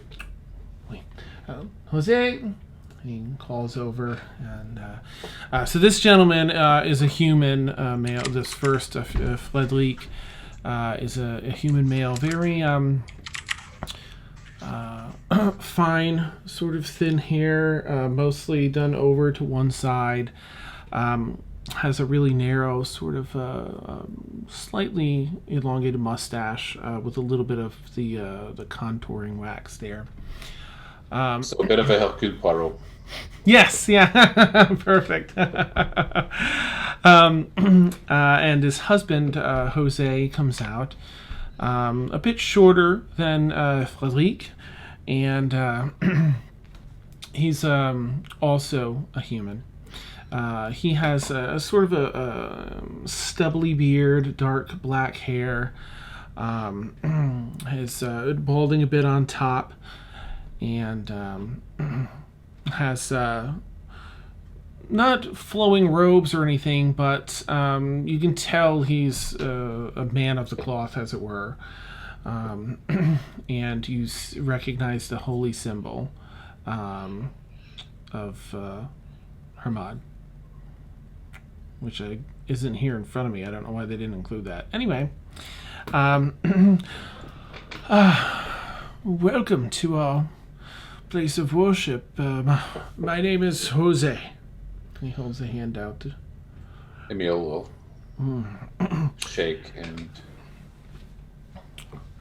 kind of, I guess, aggressively attack the issue and say, I've been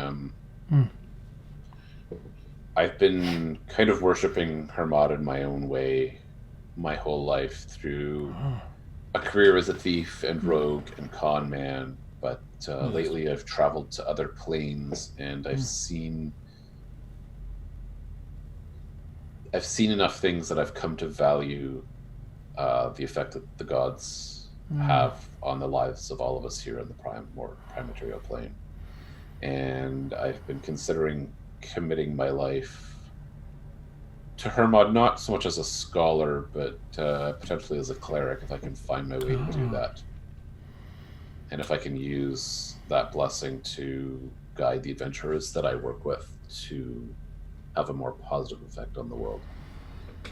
It is wise of you to see that Hermod works in all of our lives, whether we wish him to or not. Truly, Hermod is a neutral god, deciding both the luck in both directions. Committing one's life to Hermod simply, well, it means pursuing a deeper understanding of his works. And it sounds like you're doing quite a bit of the worship in your own way already. Definitely, yeah. I don't know that I'm doing things right, and I don't know that I'm doing things in a way that Hermod would necessarily appreciate.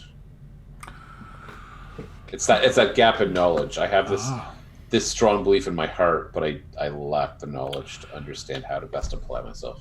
Well, you have come to the right place then. Knowledge we can offer here. We have a small service about to start if you wish to join us. There's some text that I'd be happy to give you that explain a little more about our role in Hermod's plan for us, if you wish. I would appreciate all of that, yes. Wonderful. Please help yourself to some of the food and drink. We have some coffee, some different juices, and the other room here, you can find a seat in any pew, and service will start in about 15 minutes. Excellent. Okay, so Emil will probably just go grab a book and then all eyes and ears. All right. Just before service starts, Jose gives you 2 additional books that everyone else seems to already have, and there's another 5 people in the service tonight. That's all. But they kind of it's a lot of. One of them is sort of a record of times that Hermod has dealt directly with people in the past, or that he's had an avatar that has spoken on his behalf. And so there's a lot of information to be gleaned from these particular books.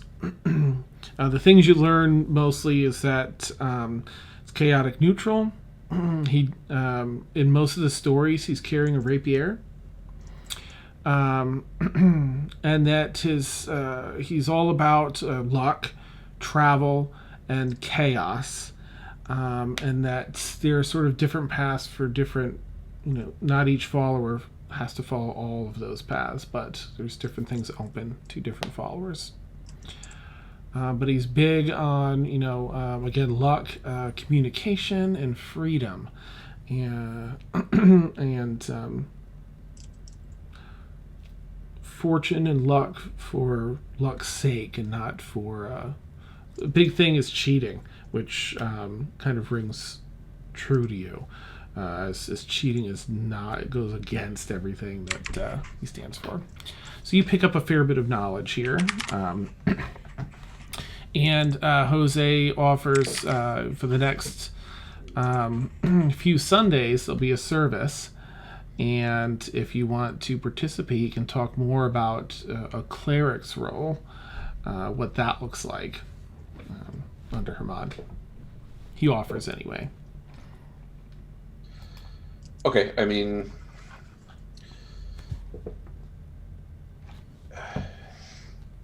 Emil would very much like to not travel back and forth to the city a lot, but if it's possible that you come in for, a day and get some intensive rather than back and forth because he doesn't live in the city. Right. Or if there's just more reading that he could do, because that's kind of more, I guess, Emil's speed. Oh, okay.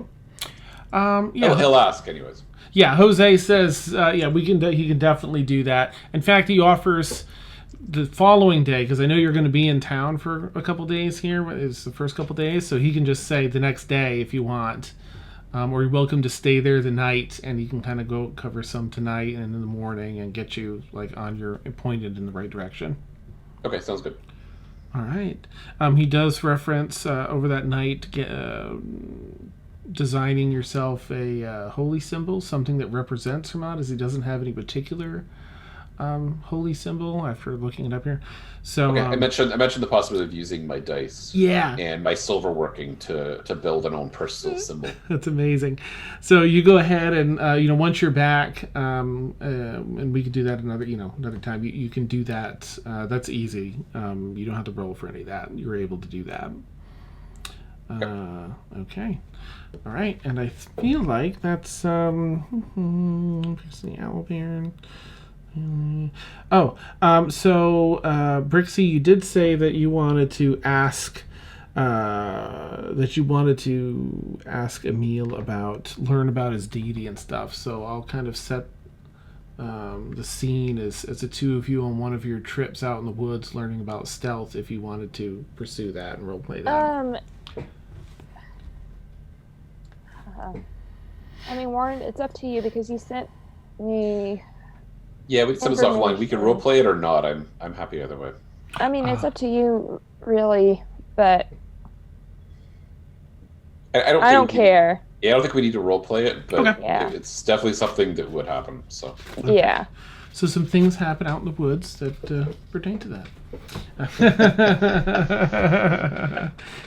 Just vague enough. I feel very, very badly for Mort, who is the only person who hasn't had a ship come up over and over in this episode.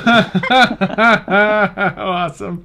I was gonna say Caitlin, but she has brewer. I was like, oh, never mind. Nice. It's just Caitlin Brewer alone in a lab, all hours, tinkering and fooling around and. Nice. What's that pounding sound? Yeah.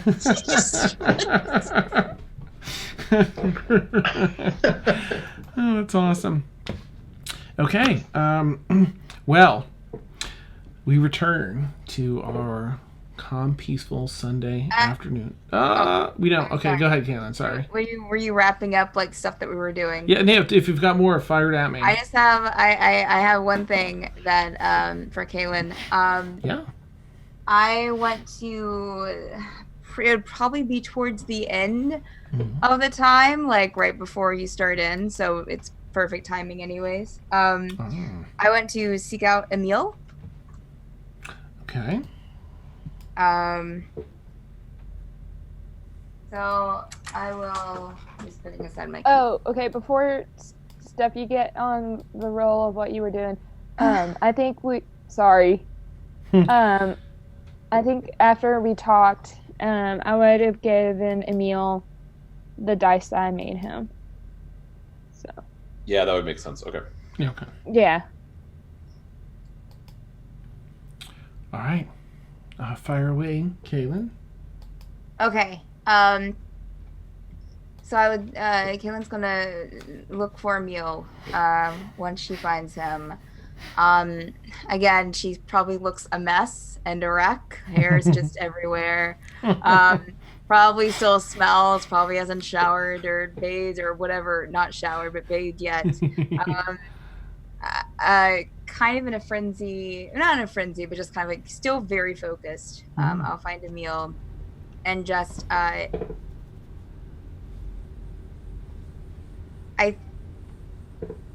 think I'm just gonna maybe like go and stand in front of him and maybe try to like grab his hand and put a pouch into it. And just so Caleb will grab his hand, like kind of like place a pouch into it. Please take this. Please take this. This is yours. Okay. I made it for you. It will protect you. It will give you, it will help you if you're dying. She'll tell you the details, and I'll pass that to you, Warren, for that amulet that I made. So it's a silver chain with a feather pendant, about medium-sized. The pendant's might be a little much, but I didn't know what else to put, and I thought it was fitting with, It's a raven feather, isn't it? Yes, it is. But I want you to have it because I want you to stay alive. Emil will, he has the pouch in one hand, and he'll take his other hand and kind of grab her hand and say, Kaylin, I'm very glad you're my friend, and you really are worried about us, aren't you? I just want to make sure that everyone's protected as much as I can. But Felix is safe here, or else I would have made him one too, but I feel that he's protected and that the Force will protect him here. You, on the other hand, you tend to get yourselves in situations. So I just, there you go. Yes, I guess I sometimes do. It's okay. I just, I'm not meaning to make you feel bad. I just want to make sure that, you stay alive, and one less thing I have to think about. So Thank you, Kaylin. I'm often grateful for the things that have led me on the path to this place, and this is a good reminder of that. Thank you for looking out for me. You're welcome. You're welcome. Okay, well, I'm going to go and maybe take a bath before I... and she just walks off. Nice. Excellent. And Emil kind of mutters to himself, yep, that's my friend Kaylin. Nice. All right. Excuse me. Does anyone else have anything they'd like to add before we get caught back up to our lazy Sunday afternoon? I just want to, I guess, the thing back and forth to town, it's going to be a portal, right? Not 2 teleportation circles. It's going to be just a portal. That would be a teleportation circle Okay. between the university. The university has a permanent one. And here. Now, you would have universities to go there. They're not going to have yours. Okay. You would have to give it to at least Archivist Lorna and Councilperson Shuffletrot, because there has to be someone that has access to it in reverse. But that's the only caveat. And they sign magical contracts as well, stating, both that you don't give out their code and they won't give out yours. An NDA, if you will. Yeah. And if you use the portal to go to the university, I will do that too. Like anytime you go through it, I'll go through it to go to the library. Okay. Nice. And just kind of like dragging Gallifrey with me every single time. Awesome. I do really love the teleportation room because the walls have like 5 different tiers to it, like 5 rows of brick, and they spin in opposite directions as the room starts up, and it's sequences different rooms on each little brick and stuff. It's pretty fun. And it's very similar actually, except it seems to be a different type of stone that's used at the university, but otherwise very similar room as you reappear. Okay, Yes. I think like during the time when Emil's busy with reading about being a cleric, she would have like had gone to her little tree, and she would have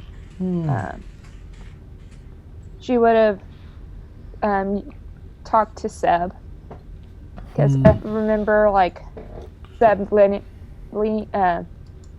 landing on her shoulder the last game we had, and she was kind of curious by Seb landing on her shoulder, and then she would have used I don't know if I had this prepared, but she would use Speak with animals. Yeah, I don't know if it's prepared, but I'm just gonna use it You've anyway. got 3.5 weeks, so yeah. Yeah, and like talk to Seb and like get to know Seb a little bit better. And I think we established before we went on break that Seb is very fond of people with wings. So he'll be pretty receptive to her. Nice. Basically, yeah. That's awesome. Okay. Very neat. So you get to have a very... Seb seems to be very loquacious and enjoys the conversation with you and speaks freely. You get to know... You know, I mean, it's still like sort of basic things that they can say without, but you get to ask some questions, get some answers and such. All right, so we find ourselves back at the at the lazy Sunday afternoon. Everyone is somewhere about on the grounds here of the keep.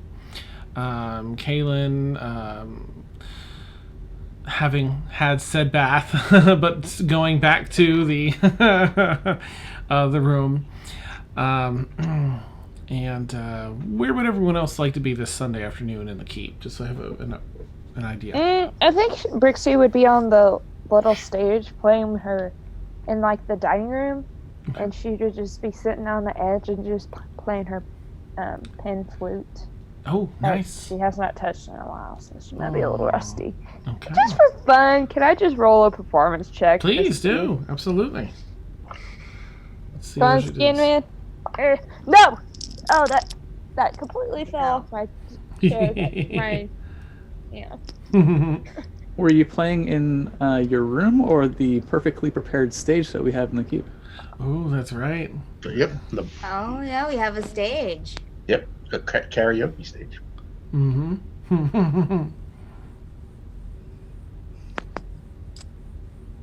18. She said she was on the stage. Nice. Oh, okay. Okay. Sitting on the edge, not like on the stage, because she's like too shy to do that. Oh, but sort of, pensively looking right there. Like, yeah. Like she doesn't. I don't know if anybody's in there, but she's just sitting crisscross on the stage and just mindlessly playing. Nice. Some of the first few songs that she learned that were moderately intricate, because an 18 is a really good roll. You're able to play on that, and it sounds really just a clean sound and a beautiful song.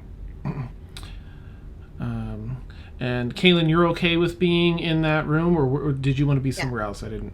I can. She'd probably still be kind of. Yeah. She'd still be in the artificer room. Nice. Okay. Mort, where would you like to be on this Sunday afternoon? I forget where you were exactly. You know what? On this particular Sunday afternoon, just so somebody gets a mention in, I will go and romp in the forest with Blueberry just to keep her occupied. Aww. Okay. Nice. Galator? Galathor actually might be in the kitchen with Felix, making a few lunches to pass out in town. Oh, nice. Okay. Emil? Or did we already say where you were? No, you got Brixie, Kaylin, Mort, and Galator. Okay. Galahor. I think Emil usually spends his indoor time. There's a little temple on the first floor near the front door, I think. Yes. So I think that's where Emil is. Okay. And Aaron win. I think she's in the kitchen too, stealing pieces of the food that Gallagher and Felix are making. Nice. Like just it's like the cutoffs. She'll just get a snack. Excellent. So basically, Felix, Gathor, and Erwin could probably hear Brixie play. Nice, yeah. Mm-hmm. The sound probably carries pretty well from that stage area, at least through that lower part of the house there, and maybe a room above. Okay, so that would be Mort and Blueberry, while the two of you are romping out in the forest, taking Blueberry for his run. You find yourselves traversing through the forest here. There's quite a bit of area. Again, these trees are massive, some 35 feet thick trunks, and the trees go up 100 and change feet because of all the ley lines. Basically, they feed life here in a crazy town way. You hear a sound, Mort, a little closer towards the very front of the property, almost out towards the street. As you're kind of chasing Blueberry around as he kind of has a mind of his own, and you find yourselves out towards that end of the property, and you hear what sounds like a bit of a worried, almost cry for help. Okay, I will send Blueberry into the keep and to alert the others. Okay. He starts and running I will make my way to the front of the keep. And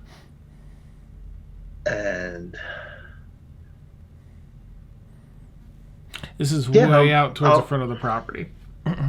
Yeah, I'll you know what? I'll wait. I'll go with Blueberry. I'll alert the others, and we'll go gather everyone up to go head to the front of the keep. That I've heard something that is not it's out of place. All right. So you take the the walk back, maybe or run like 20-25 minutes back to the actual building, and let everyone know. So Mort, you enter. Blueberry comes in, and you just in tow. Right. I've heard some disturbing. Sounds like someone needs help, and I just want to get everyone together. I didn't want to investigate by myself. That would be. Someone needs help. Where? It sounds like it out front of the keep, in the front portion of the. Okay, I grab Galathor's hand. You ready to do some healing? Let's do it. And I cast Dimension Door and take him with me to the front of the keep.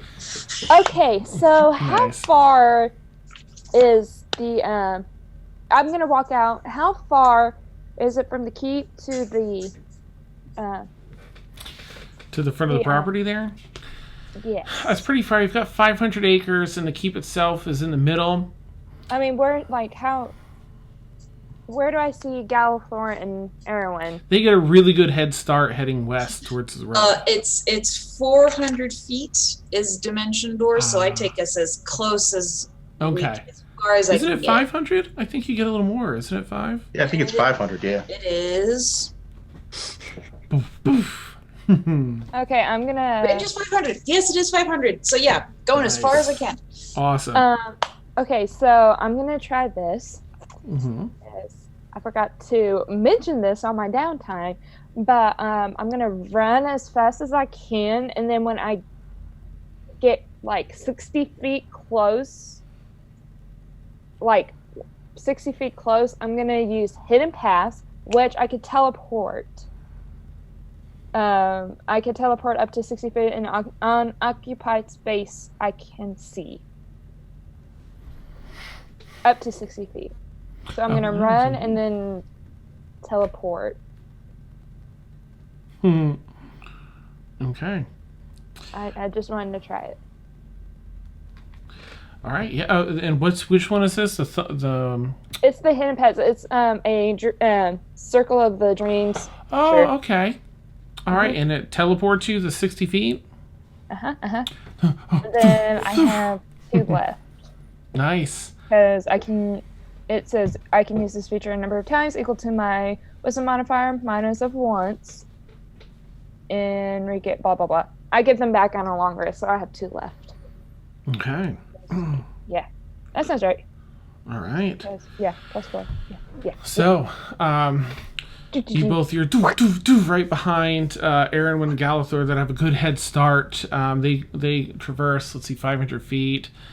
I mean, acres are square footage, but these are pretty actual squares. So it's probably 2 acres that you immediately cross, and then you're all kind of hustling back. Is anyone else going with? So Galathor, Aaron, Brixie, are Mort and Blueberry heading back too? Well, Blueberry's heading back. Okay. We're taking the slow road to China, but we're getting there. Nice. Kaylin and Emil? Emil will send Seb ahead to scout. Okay. But Kaylin, are we the slow people? Yeah. Yeah. Okay. We'll guard the rear on this. Yeah. On this particular maneuver. All right. Can I offer this special day? Yes, Horsey, you may. Absolutely. Yep. Because that was on me. So if you want to offer that to anyone, absolutely. All right. So you all end up heading over. Now, a little bit before you get there, we'll say it's about a 25-minute hustle. Maybe about. I'll cast Dimension Door again to get us as close as we can, as fast as we can. So the 2 of you are way ahead. You see Seb fly over past you partway through while you're nearing the end. And you do your Dimension Door again to stay ahead. Seb circles around. You see, just as you're about to approach Aaronwyn and Galathor, you see Seb flying back. So 2 things will happen. Emil, you're going to get, a mental image from Seb. And Galathor and Aaronwyn, you're going to see this as you're sort of approaching around the same time, roughly. Maybe a minute or 2 after Emil gets this. Basically, what you both see is caught, wrapped up in a tree branch. It looks like, there are treants here, and when they go dormant, they just turn back into a tree. Well, there is a person caught in the grasp of a treant, someone that tried to cross onto the property, and is just being held upside down by her ankle and yelling for help. She's about 35 feet up in the air, dangling upside down by her ankle. More specifically, she's a half-elf. Looks to be on the younger side. Has a haircut like mine, except nicer. Impossible. Oh, God. Nice. Neat. She's got the buzz, the undercut and everything. Bright red hair. A boatload of freckles across her face and bright green eyes and little half-elf ears. Let's see. Who's actually seen her? Emil, you recognize her as Nala. I was Slightly thinking, aged. Mm-hmm. Galathor, I don't think you've met Nala. And Aaronwyn, I don't think you have either. So the 2 of you, as you approach, just see this half-elf dangling down there. Hell, have weapons falling out. Do I recognize Nala? You're not there. You're not. You're gonna get there in about a minute, okay. Because you're right behind them. But they had Dimension Door a few times, so I'll start it out with Emil in the back, knowing that, and Galathor and Aaron when you 2 approach. I can't communicate with Seb this far away, though. I don't think. Can I? Yeah, I guess you're right. It would be kind of far for that. Okay, I mean, so I he's can probably get the information, but I can't give him a command. Right. Yeah. Mm-hmm. Okay, I'll let Kaylin know it's Nala because I do recognize her. But Oh, wow. Okay. yeah, I don't know what to do about it beyond that, so I'll just keep running. Okay. Aaronwyn Galathor, how do you want to handle this? How do you want to do this? Let's kill an NPC. Sorry guys, you were best enough. Everyone's just gonna kind of look like,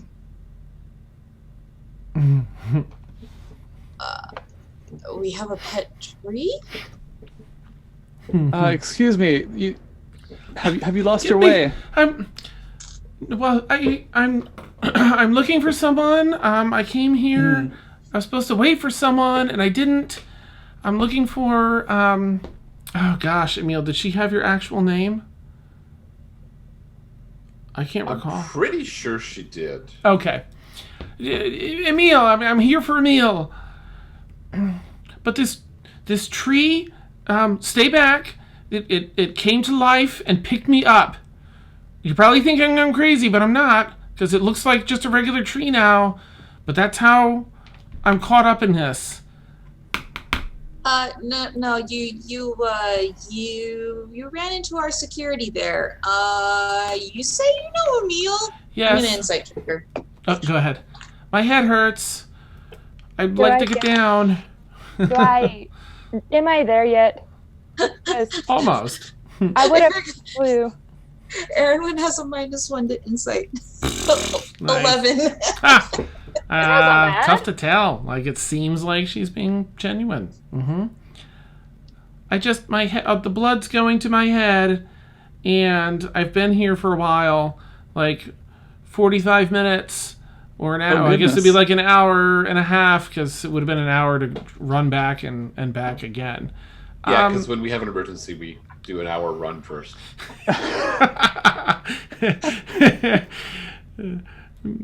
Can I please get down, please? I'm gonna shoot out the wings and fly up to her. Okay. And just kind of like hold her head up and just so that she's not like gonna go unconscious, but like she's still held by the tree. Get her up at least onto a branch where she can awkwardly fold herself. Help her, just there. Oh, bloody hell, that's gonna hurt. Oh my gosh, my head hurts so much. Thank you. And Brixie, this is about the time that you approach. Oh. Do I recognize Nala? Make a history check and see if you recall her. Laughing at her. Why? You had sort of more limited interactions with her. I'm just kind of like floating in front of her, just like staring at her, like. Face is beat red from all the blood being in it. I like your wings. Thanks. Is Emil here? How do you know Emil? 15. Yeah, you recognize her, Brixie. Well, I met I met Emil and some of his friends up in Black Rock Landing. Dan, would Brixie know what spell this is? Because Mariah knows what this is, because it's in Xanathar's guide. It's a Treant. This one's just a Treant that grabbed her and then turned back into his tree form. Yeah, okay. I think you'd know that, being a druid. I'm thinking of a different one. Oh. No, it's not that one. It's an actual. It's not a spell. So I can't use a command to make the Treant drop her. So. Can I? Yeah, I mean, if you have like a speak with, it also recognizes all of you. You might just be able to speak to it without doing a spell, but you're welcome to try a spell if you want to have like a plant spell. Commune with nature. I think I can commune with nature. I'm gonna wait. You're cute and all, but I'm gonna wait for Emil. Everyone's coming. We just magicked our way here a little bit faster. So yeah. Us redheads have to stick together. Just if you can get my foot free at least, I'll stay up here in the branch. I can't keep myself folded like this. Oh, you got me there.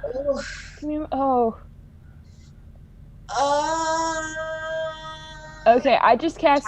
Just like okay, just let her go. I cast commune with. Wait. Yeah. She's just like okay, just let her go. I just you're gonna cut her foot off or something. The branch bends out a little bit and releases the branch. Oh! She climbs up and holds on with like two arms. Like, all right. Does Nala recognize me? by any chance? She hasn't looked down yet. So she's just been dealing with Aaronwin right now. But if you want to call or something, I look up and it's like, Nala, do you remember me? I'm gonna like grab her like around the waist, just kind of like hoist her over my potatoes and just kind of just float down and set her in front of Galathorn, like see if her head's okay. Oh, she lands. I'm still holding on to her, and there's a little bit of digging of the dragon claws. Nice. Just for safety measure, not like enough to hurt, but just like a Aaron, she's fine. Okay. Here, she's hurting. Aaron. Your healing thing. With the blue and the horns. Yes. I'm sorry I don't remember your name, but I remember you. And Galathor, you can do medicine check if you want. Sure. She's not gonna hurt Boombox. Bombtastic. No. It's Brixie. Brixie, yes. Bombtastic. Well, I was supposed to meet someone. She said that I could find you all here, and but she didn't show up. Well, and I couldn't wait. First off, how'd you get here? Oh, well, she paid my way through teleportation to the real fancy from Black Rock down to the college here. There's a Wizards College of Ephron up there. And then Who is she? Sam? Her name's Sam. Oh, Sterling. Sterling Sam. I was like, what? Nice. What does Sterling Sam want with Meal? I wanted to see Meal. She had some information, and I'd been I'd done a little work for her up in Black Rock Landing, and it's As been. she's talking, I'm gonna cast Healing Spirit at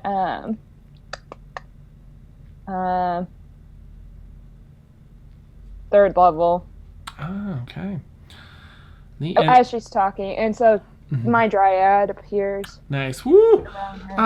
She sort of walks away from it as it's like, oh no, she's held by Aaron. Yeah, so, just kind of. I look at her. And I look at Erwin passes through her. as I pop up my scales. Okay. She's fine. This is a little different than the city. And Emil, this is about the time that the rest of you catch up. A little. Yeah, Emil! Emil! Hi. This is Nala. We know her. Aaron, I'm just holding how her. many people have let Nala? Nala, how much gold have you taken from my friends so far? Just curious. Academic. No, Galathor was looking at her head. She was being held upside down by the Treant for like over an hour or whatever. So I told Galathor to look at her head. Some coins out of her hand. I thought I'm sorry. so. Thank you. Nice to see you again, Nala. How are you? I was just, Oh, of course. I mean, if they're going to put their hands all over you, you're going to check and see what they got in their pockets. I understand. Where did you get that? I don't carry gold on me. From behind your ear, and she pulls another piece of gold out. That's cool. Don't do it again. Oh, yes, ma'am. Aaron. I'll let her go. Hey, Aaron. Yeah. Good luck with that. Nala, what me, at brings you least. to our corner of the world? Oh yeah, good luck with that. Well, she the red had just started fading away from her face. It begins to blush again a bit. Why are you red? What? Oh yeah, she was up. I knew she was up the tree. Never mind. I knew she was up the tree. Oh right, okay. That's right. I knew.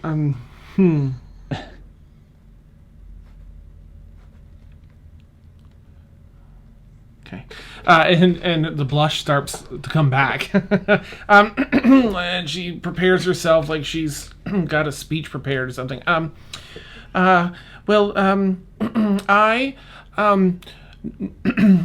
Nala Renard, of Black Rock Landing, have honed my skills to be of proper service to you and yours. Sterling Sam told me that you have you were living here now and you have a keep that might need some protection. And I feel that I am just the person for the task. As she's talking, I'm just gonna kind of lean on her shoulder, just like towering over, just like leaning and listening. Nala, I've never been able to do this before in real life. Nala, she's a close personal friend of mine. Can we at least split the money and alchemy agents you're taking out of her pocket right now? Nice. Okay.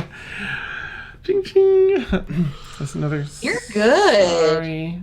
Yeah. It's sort of a force of habit. I understand. These are my friends, though. I would give it back. I'd give it back. But probably exchange it for, something we could eat or drink and give it back that way. What do you mean security system, Nala? Well, I just want to provide security for your keep and any travels that any of your servants may have between the keep and the city.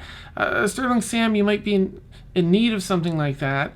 And I did such a good job for her. She said that she'd take me with her to present myself to Emil. Like beet red. Okay. Are we all inciting this, or just some of us? Insight. I was going to say Mort because he has shorter legs. Galen's not inside. Arrives. Galen believes her. So, what skills have you been honing, Nala? The ability to protect myself and others, to acquire goods through whatever means might be necessary, but only when necessary. Of course. Or when it's a little bit fun. Sometimes I when it's grab fun. her wrist and then pull out one of my half-made potions and put it back. Oh, yeah. Careful, Nice. some of those explode. Is it? Oh. Some of them aren't. Kaylin's not I standing see. near her. Kaylin's keeping a good distance. Nice. Well. Don't know She's which got ones sort of will like a explode. sly look on her face, yeah. And of course, information gathering is what I've been doing for Miss Sterling Sam, and I've gotten pretty good at that. Learning from the best there. Didn't you say that you had information for Emil from Sterling Sam?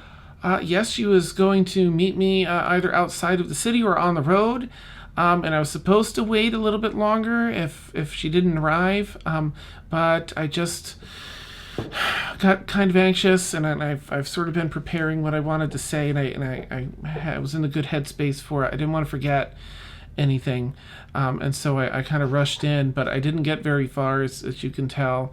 Before the tree came, I'm not used to trees being alive and that they have faces and can walk around. I was not prepared for that, but I won't be caught unprepared again. Now I'm ready for it. So Alright. Sterling Sam was supposed to meet you. I just ran ahead a little bit early because So she's on her way. she kind of looks Well, away. Alright, that's Mort. where we live. Aaron kind of glances at Galithor and just mouths, "Who is Sam?" Right. Nice. Mort doesn't know either of these people, right? Nala or Sterling Sam, so he's Right. definitely going to insight check Oh, go for Nala. it. I'll assist you with that. Ooh, nice. Oh, so all right.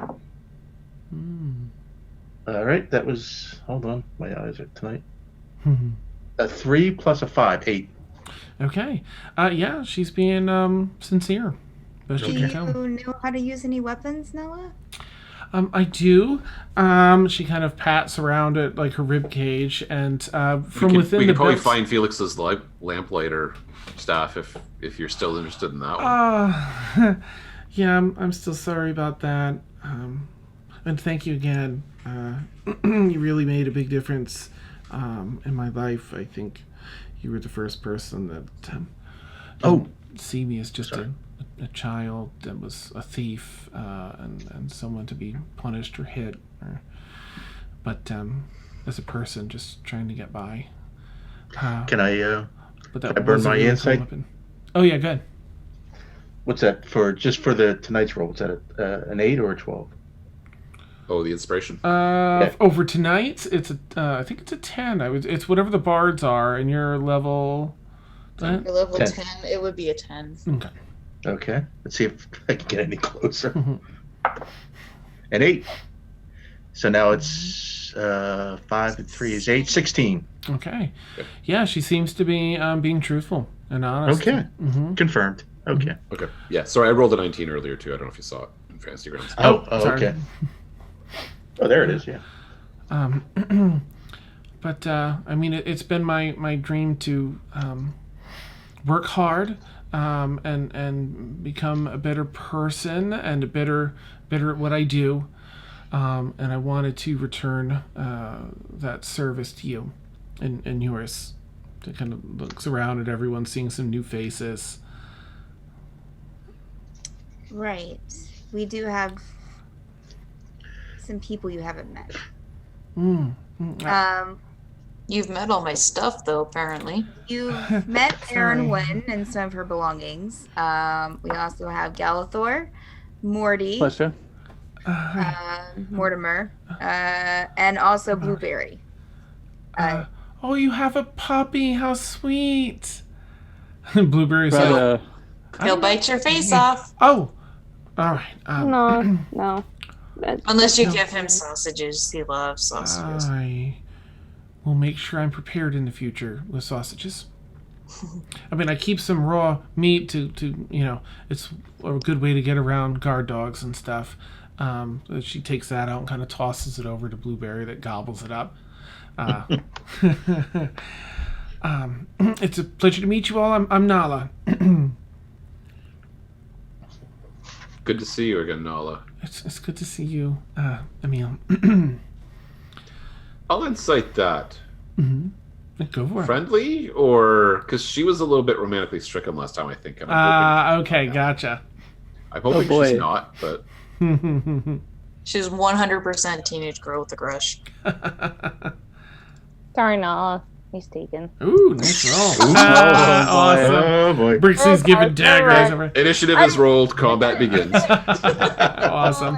Oh, no. You can tell that she's while she's only aged a little bit, she has matured a great deal under Sam's tutelage, and the infatuation she had before has been replaced with admiration and a genuine thanks and wanting to reciprocate. I also trust Sam's judgment, so I don't think Sam would have brought her here if she was, Why, thank you.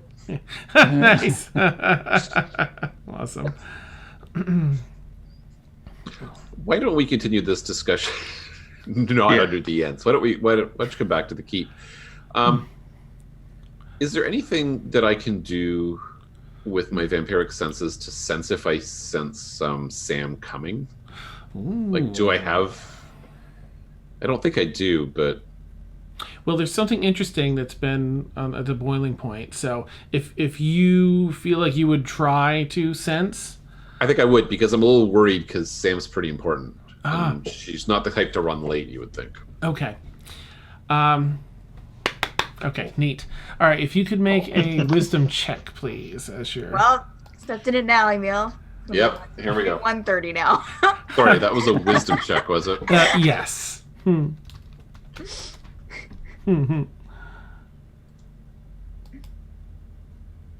I, would Brixie have a feeling? Oh. Hang tight just a sec, Brixie, if you would. What type of feeling about... Like, I can't believe it. Hooked on a feeling. oh, Ed, why'd you make that reference? It's hilarious. Dang it. I guess.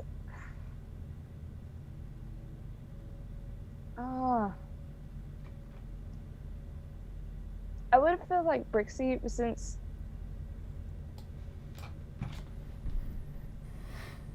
I don't like. I'm having trouble Because my mind is going from like 0 to 1,000 right now. Like a feeling about Sam, like if she was nearby? Well, like if like knowing that Emil's having a feeling that he knows that Sam may be nearby. I don't know. Gotcha. No, probably nothing like that. But what would see, which would be super cool, Emil, you take the time to try and reach out and sense, and there's this sudden urge that you weren't quite prepared for with the vampiric side, as you summon forth that reaching out. Essentially, your form bursts into a swarm of bats, and you flutter up into the sky above everyone, sort of going up into the air and sensing with your bat sonar out and about. But after just a few moments, because you've been practicing with this for so long, it's not anything that lasts long. So if you wanted to come back, you would be able to fly back down. Okay. You fly back down and reform. It's sort of like your bats turn into swirls of dark smoke that then take the form and shape of you and your clothing and such. And does anybody see that? I saw Nala's like... yeah. So Aaron looks exactly the same. Yeah. Because not everybody knows that Emil's a No, vampire. everyone knows. He's old. Is everything like this in the woods? Unless at the party don't know. Oh, okay. Then that's where we'll end tonight's session. Woo! Bats out of the bag. Nice. How exciting. Nice one, Frank. Bats out of the bag. That's awesome. Well, because I say that because the only two, for the longest time, Brixie was the only one who knew. Yeah. I thought he told everyone down in one of the basement. No. Houses. Yeah, I think I did at some point. For a long time, Brixie was the only one who knew, but I think at some point I did tell but people. Then, no. But then, you told Kaylin in the library. And then it was Kaylin and Brixie who only knew about.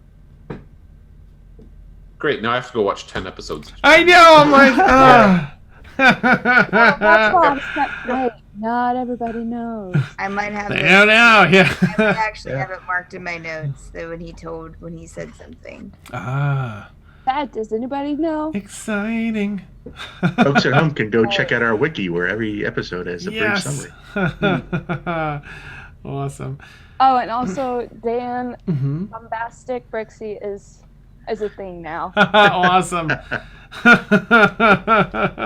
made a comment saying that Brixie's newest nickname was Born Bombastic. I love it. There we go. Let me make sure we get that. All right. And Randy says that that I was right. It was a secret for a while. Yeah. It was a secret for a while, yeah. Yeah. Neat. Hashtag. Bombastic Brixie. Thank you all, players and chat. Oh, players, it's so great being able to be back and do this again. Thank you so much for your awesomeness. Yes. Welcome back, Dan. Oh, thank you so much. Whew. I can't think of a better note to end on. I've forgotten all about that, and turning into bats is fantastic. I think it's a great way to end the session tonight. We'll pick up with more interesting bits at the top of next session. Thank you, viewers, for your patience over the past month and a half or so. And thank you very much for being here tonight in full force. Catch us, every Friday night for anyone that's new. We stream Stormfall here every Friday night from 10 p.m. to 1 a.m. Eastern Time. This is episode 76 we're on. And they're all just epic. So check if you haven't seen any of the previous. Check YouTube. The past few I'm getting caught up on because I've been... Can I make an announcement real quick? Yeah, go for it. Can we just take the time to say how awesome Dan is? Yeah. So. Thank you. Yay, Dan. It's the hair. Thank It's you. absolutely there. Without that, you're nothing. Plus 5. Forget to it, a DM. 0. Oh, Awesome. Thank you so much. That's so sweet and kind of y'all to say. We missed you, Dan. Oh, I missed y'all too. Oh, so good. Well, I hope you all have a wonderful night. Oh, and of course we have our All Evil stream. In case there's anyone new, we run Tuesday nights from 10 p.m. Eastern to 1 a.m. Kira's Lament. Boop! I'm not used to being up this late, I guess. I mean, I'm sort of up late usually at work and stuff. I'm like tonight. But I hope you all have a wonderful, wonderful time. Yes, and kudos, of course, to all the players. I just want to give all you a nice round of applause, too, because you're always bringing all these dynamics and life to the characters. It's amazing. An extra special bonus props to Warren, who maintains those wikis. Yep. Does an amazing job. Amazing job. I went right to the wiki to check up on Nala and Sterling Sam. Yep. Nice. Awesome. Okay, so we'll catch you all soon. Have a wonderful night, everybody. And thank you all so much. This makes my day and week every week. Take care. Bye. Hi.